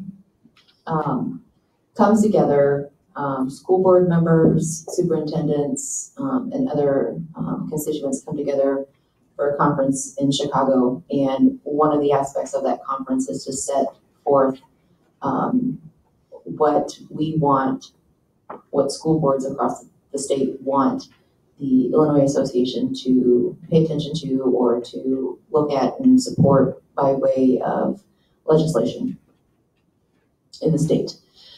So this year, our delegate will be Member Pickrell. And I learned by trial and fire last year that it would have been nice for the board to have a conversation prior to that, so that when I walked into that room and I was casting my vote for District 205, I was not doing so based on just my own personal thoughts, but rather a board thought. So we've added it to the agenda this year. So members, this was in your packet ahead of time. Do we have any questions, or do we feel like we would want to cast a vote in a different way than has been indicated in the packet? And just to jog everybody's memory, it was requested to put it on October, so we had 2 months to look at it. So by no means is this the end of the discussion. If you want to change your mind, add another thought in November, we do have the benefit of that. I read them, I read them in a much smaller format. This is nice. I know, right? And they sent this to us, right? We didn't have to pay for this. Part of your views. Right, our views. I couldn't disagree with most of the recommendations. I don't have except I was reading something, I can't support that. I get to the end, do not recommend it. Oh, good. So I think in most cases I agree with the recommendations. I didn't find one that I couldn't at this point. Well, and understand how these are put together is boards of education submit these to IASB, which is the Illinois Association of School Boards. And so you could have somebody from, Little Egypt who really wants to do something that the rest of the districts of the state of Illinois really don't want to do. And the State Board of Education or the Illinois Association of School Boards is going to follow through with their promise to put it in this packet, but then they're also going to say, but we think it's a bad idea. So that's why you'll see things in there that say recommend do not pass, because everybody has an opportunity to put in suggestions for resolution. And President Cervantes, you can back me up on this. I've watched these now for 16 years. Most of them go through pretty much unopposed, but every once in a while, there'll be one that's like 450 to 442. I mean, there's that one that's just people get really fired up. We actually had one of those last year. Yeah. So, and because the state's a diverse state, you're going to have that. There are going to be issues that Little Egypt wants that Kane County doesn't care about, and vice versa. So there's no questions about the process or what the purpose of it being on the agenda is. Please take some time if you haven't had the ability to read through, and just if you have thoughts that are like completely different than what are in there, then we can discuss those next month and give Member Pickrell some direction on how to cast District 205's vote. Just to clarify, she's the only one who has to go, right? Correct. And if she cannot, we named an alternate. Oh, okay, yes. You're feeling well, aren't you? I'm great. You can only send one. Yeah, you can only send one. Any other questions? Okay, we will move on to administrator reports. District building projects. I don't have much to report tonight other than our roof is substantially complete, and given the amount of rain we had earlier this evening, it appears to be holding out. So that's a good thing. We're waiting for metal fabrication and downspouts to be done. They're currently in production, and that should begin next week. And we hope to have all of those in place no later than November 15th is what we're hearing from our architect at this point in time. Member Lyon asked me for an update on the Silas Willard cardboard window. Yes. East Moline Glass was who had originally installed the glass when Silas Willard was built. They ordered the window twice and misordered the window 2 times in a row. They got it with a dotted imprint versus a line imprint. The windows are about $3,000 a piece, and there is only one manufacturer who manufactures that particular type of glass. It's from a company in Manhattan, Missouri. So after the 2 errors, we went with a local contractor who is now working with that same company in Missouri, and we're hoping to receive that in the next 3 to 4 weeks. So that is the update on the window, the ongoing window saga. So. Can I ask a roof question then? Since the roof was supposed to be finished September 30th and isn't, what penalties were assessed to the company who failed to complete it on time? There are no financial penalties in the contract.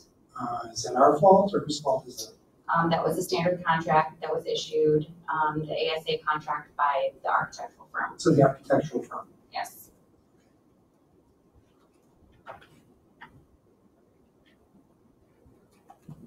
Curriculum. First of all, I'd like to thank Russ Ulrich for helping me today broadcast a message to the faculty, which we still have some cleaning up to do, but he and Mr. Houston helped me greatly and try to get this put together. So there will be a message put out to the staff once technical difficulties are corrected. But very excited to discuss our progress on that. So on October 27th, the staff, after the ROE's portion of the Teachers Institute is concluded, the staff will meet in groups. The administrators have it all arranged for what rooms teachers will report to, so that the work can be planned that must be done by February 15th. Because February 16th, we're going to start our vertical articulation of the district curriculum. So our horizontal work is scheduled to be completed by the day before. And a lot of it's already done. It's really just getting a lot of that work together. Admittedly, some of the folks in high school have a little bit more to do than the rest, but and they've done what was asked of them before, so it's not anybody's fault for that, but they just have a little more work to do.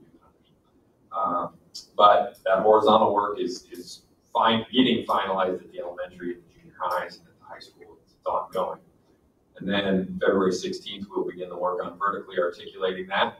I'm also happy to report that Kim Lakis has already worked with our grade level teams. We've had already some vertical articulation working with 6th grade teachers going down to the grade school improvement teams, talk about different issues and transition issues. So some of that's already begun.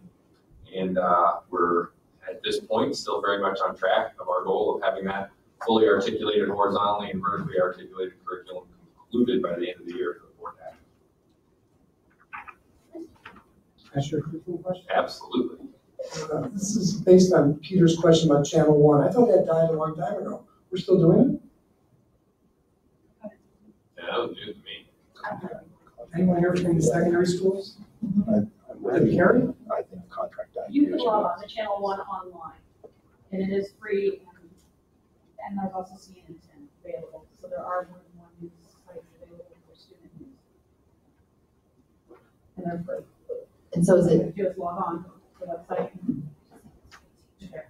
Is it by teacher or by teacher choice, or is it mandatory for the whole school? Like you just. It is not mandatory. Just shaking his head. Yes. No, it's not mandatory. My students are self-contained, so they watch it during lunch. There you go. We watched it at Knoxville High School, and Anderson Cooper was the anchor back in 1995. That was at homeroom, back when I was teaching in Knoxville. Well, we got free TVs. I know, so, and some schools still have their own. Yeah, we looked into that, or we put smart. So then it's a curricular note, perhaps a conversation could be had about, well, I guess the program in general, how many folks are using it. Sure. Well, and not to parse too much, that's not so much a curriculum issue as it is an instructional issue.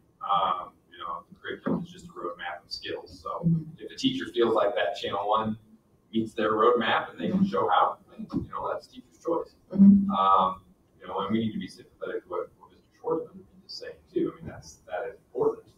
But, it's just a conversation we need to have with individual teachers. But, I wasn't aware of it, but I'm glad to know that that's something that some teachers can do on an individual basis. I'd be interested in knowing other teachers and how they're using it, but that's it's certainly not a mandate.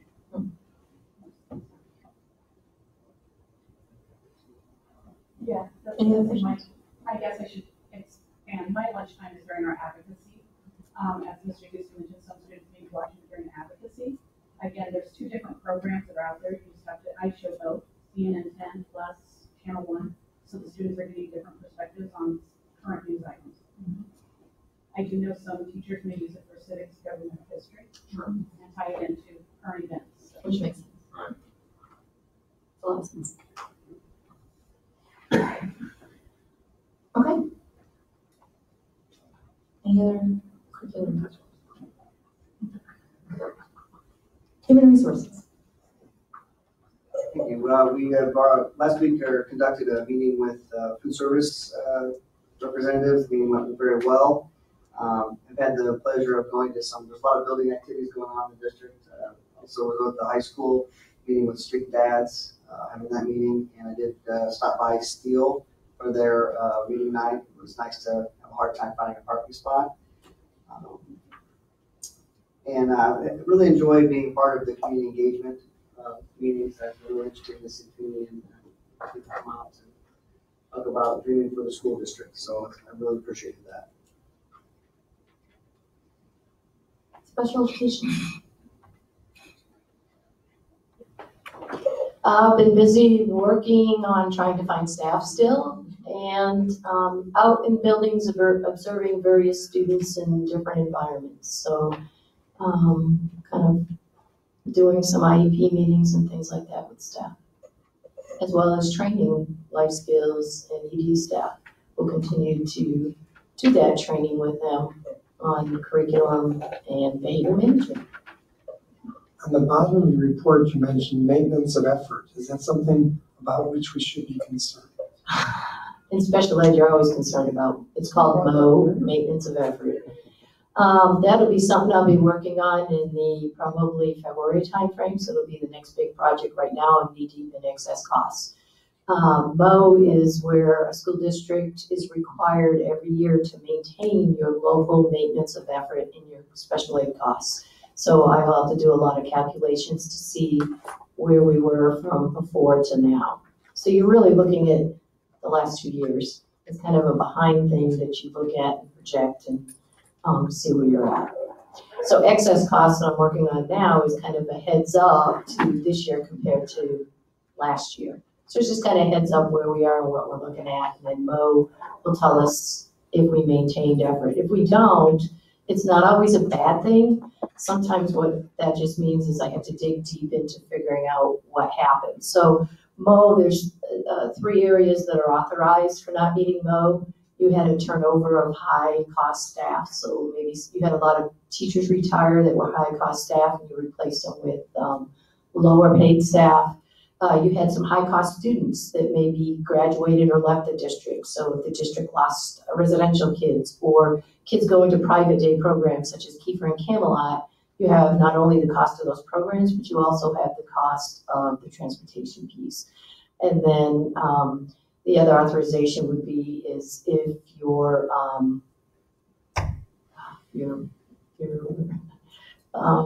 the 7,000, I just went blank, I'm sorry. I really bad headache.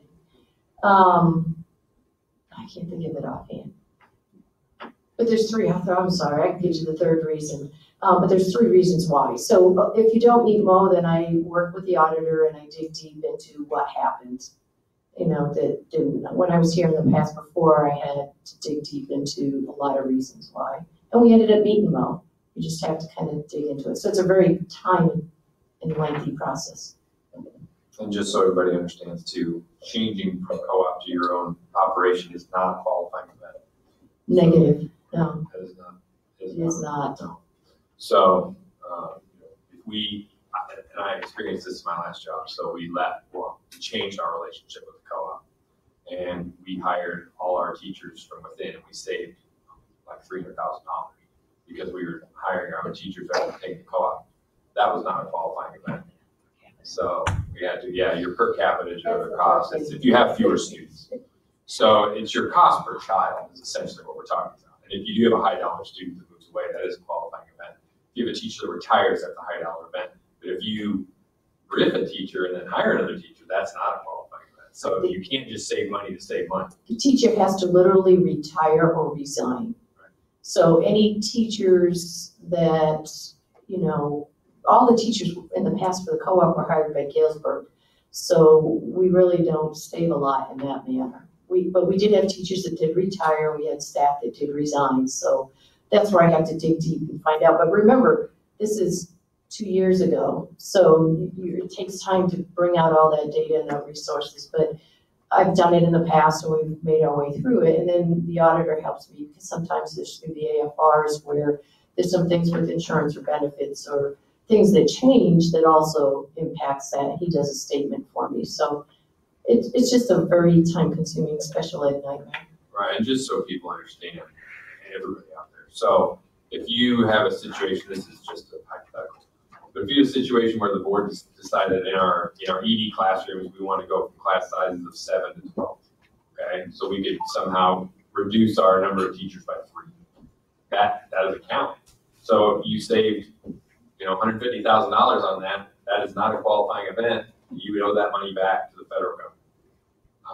And the reason maintenance of effort exists is so the federal government can keep their contributions less. That is the only reason it exists. And so the federal government does not have to give as much money in federal reimbursement. Exactly. It's not a good reason. Keeping districts honest though, too. Well, it is and it isn't. Because just what I said, if you have your own local needs that you've decided it works for your student population or whatever, that's not a qualifying event. If they had a little bit more holistic view of what those qualifying events are, but there's all sorts of case law that prevent you from doing a whole host of other things that for good reason. But I'm just saying you're going to run afoul of law before you ever get to that. They will tell you if you go to those meetings, the reason this exists is so the federal reimbursement can be less. And I've been working with IAAC is the Illinois Administrators of Special Education, and I'm on that board. And we've been working the last 2 summers. I've gone to DC through them, not through the district, to push this effort. We call it MO, maintenance of effort, because there are a lot of great, good things going on. And I gave a lot of examples of things going on in Galesburg. When you cut down paper costs and you go to online computers and you do things through Chromebooks, in reality, you could be saving a lot of money, but that doesn't count for MO. So the overall is not to impact or take from the education of the students. We're actually doing a better job at a lower rate.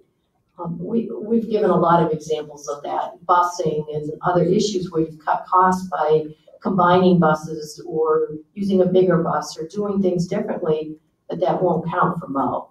So you have to dig into anything that impacted students, personnel, and per capita. So essentially you get penalized for being more efficient. You got it, and that's why we're pushing it with legislators that they changed it a little bit in the title with authorizations and changing some things. We're trying to push it through with the special ed and the IDEA grants, which is the Illinois Disability Education Act grants. The problem is under Trump right now, we don't want to push too much because he's just really out there cutting a lot of things. Same with reauthorization of IDEA. We want to push those things, but we're kind of leery as to what his take is on this stuff. But yes, MO has to change. They have to change it because districts are doing really great things at a lower cost and having their hands cut off because they're doing that.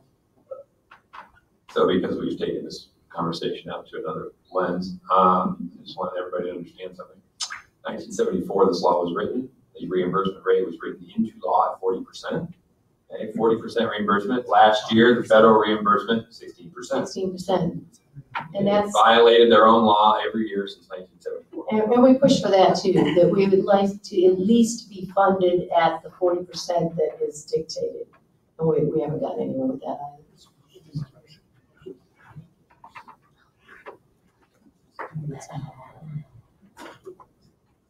Thank you for that information.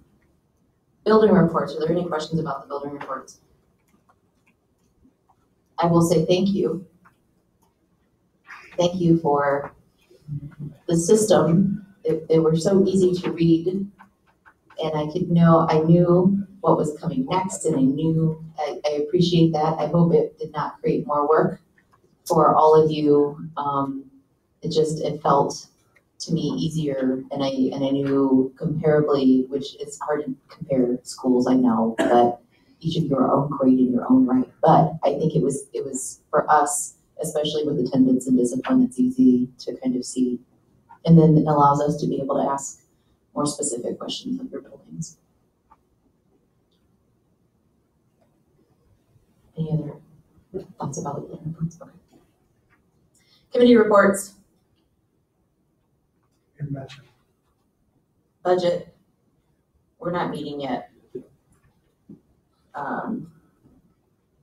Just to let you know, we're holding off until we finish the visioning report so that we can then see how that aligns with where we're moving with the budget.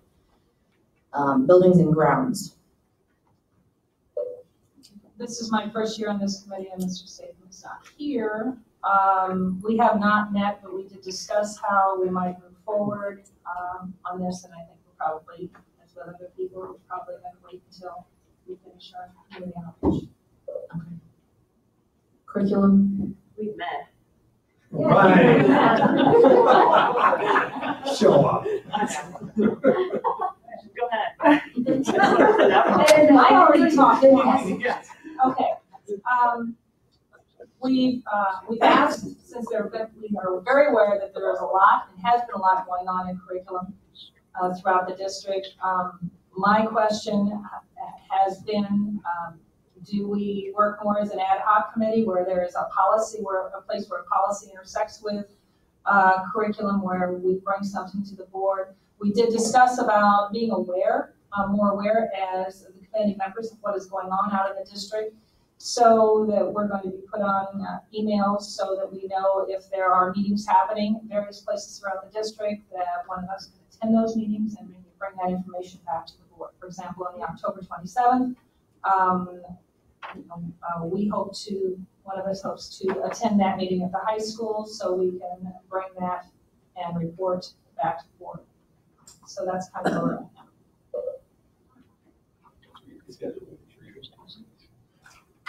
Great. Insurance, member Truby.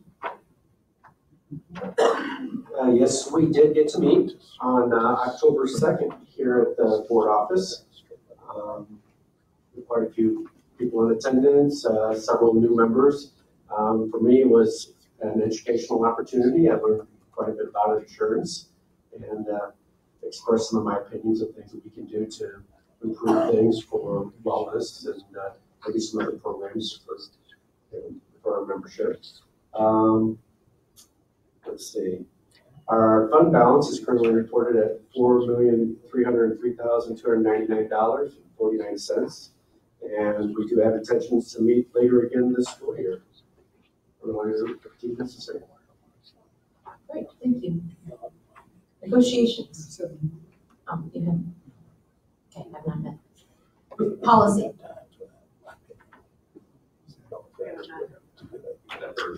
Virtually, yeah. We've communicated. We've communicated. Just our policies that we had. Like the ones that we approved tonight. Correctly. Okay. And then recruitment for educational diversity. Member Banks and I have not met, but I am scheduling that with her tonight. I will say that for those of you who may not be aware, so RED, the idea was to increase the diversity of the staff in our district. One of the things that I've tried to focus on since coming on the board is also helping to support current staff in their roles working with a changing demographic. The state of Illinois agrees and recently passed a policy requiring districts to help their staff with cultural competency. And Mr. Jacobson actually sent an email out this week about how informing staff how they can do the online education. I did actually, in my capacity as a member of this subcommittee, ask for that information too, so that I could go on and kind of see where that training sat and where we might be able to provide additional support as a district in addition to that online training. you do the training? I have not yet. My full-time job's kept me kind of busy lately. But I will, because I love all things diverse. Okay, comments. I don't know who I started with last week, so I'm gonna start over here with member last night. I've enjoyed the two community outreach meetings that I've gone to. They have been small, but fine. So I don't know what the experience of everyone else has been, and I appreciate getting all that information together so that we can see after the end of this week where we're at. So I think it was an excellent idea. I've heard multiple comments about how much I think that they, even if people don't attend, they appreciate the opportunity to be involved. And I would continue to encourage people to go to the remaining one that we have on Friday. We will have a special extra one for students at high school, but they're not invited. So it's just for students. Member Sherby? No comments. Member Pickle? Member Banks? All kinds of comments. All right. I've been waiting for a long time for this. No, I just wanted to give a shout out. We have so many wonderful things going on in our schools throughout the district. But this past month, especially, that's three things caught my eye because they were things that were being done by our students to benefit other people, not our students or our school district. The King School had a group of 4 students who had a project to raise money for hurricane relief, raised over $1,300. Nielsen Student Council sponsored a walkathon and raised over $4,000 for St. Jude's. And the Lombard Take a Stand Club reached out with their random acts of kindness, reached 6 continents, all 50 states, and the last I knew was 14 different countries. That countries might be different. I just think our students and our staff and everybody should be commended for the good things that we're doing, the kindness that we're trying to promote, and the feel-good kinds of things. So I just wanted to give a shout out to everybody. And a thank you to the Bright Futures kiddos and their beautiful artwork and display out there outside the boardroom as well. So that's all. Thank you. Member Lyon? Well, I enjoyed going to the steel literacy activity last week. They did have a big crowd. I did find a parking place. I did bottom out in my car. Oh well, it's an old car, it's okay. And thanks for the invitation. Sorry, some of the other invitations that I've received from other schools I haven't been able to participate in. Though I did find out from Mr. Houston that the Nerd is coming to GHS. Right? Yes, sir. What are the dates for that again? I'm sorry, that's the play going on in Little Theater. It's called The Nerd. I mean, that's nothing about an individual. I don't know. I haven't seen the play yet. So since I have the soapbox for a moment here, I always believe that amount we charge for plays should not be any more than we charge for football games. And it always has been. Because I'm told that they help cover their expenses. And I think as a district, we need to be encouraging drama as a student activity, and they shouldn't have to have the responsibilities of covering additional costs and other extracurricular activities. So I hope we can examine that at some point, because when the spring comes and we have a musical, I would love for the students to perform in front of a full house, not have it limited by the ability to pay the entrance fee. The last thing is I'm surprised by the new board up on the wall here, because it's really slick and probably very expensive, and I'm curious what was wrong with the old system we had. Thank you. Thank you all. I think what I will say is I do also appreciate the invitations that we receive as board members to go into our schools, and I apologize that my schedule isn't such that I'm able to get in them more often. I had wanted to attend Steele's program and then realized that I actually had a program of my own that I was supposed to be running on my own campus, and I was like, oh, I guess I'm not going to be able to make that event. I am excited. I am a newly minted member of the Streaks Moms. So now I just have to to find some kind of time to actually go into the school. It might be that my 7 a.m. is that time that actually works. So I'm excited about that. And again, I just want to reiterate that, you know, when we talk about money, we talk about budgets, it can get personal. It feels very personal. I know, I understand it. But I do hope that folks in attendance here and folks out in our district understand that none of the decisions that we make up here are made lightly, and that they're all given a lot of consideration, and that at one point there will be light at the end of our tunnel, and we'll be able to stop having conversations about changes that we have to make, and we'll be able to talk about innovative new things that we're doing and how, you know, wonderful we're moving forward as a district. And I will tell you, as someone who has sat at this table and had to make those difficult choices, I am so really excited and ready for that. Thank you all for coming out. Do we have any future agenda items? Yeah.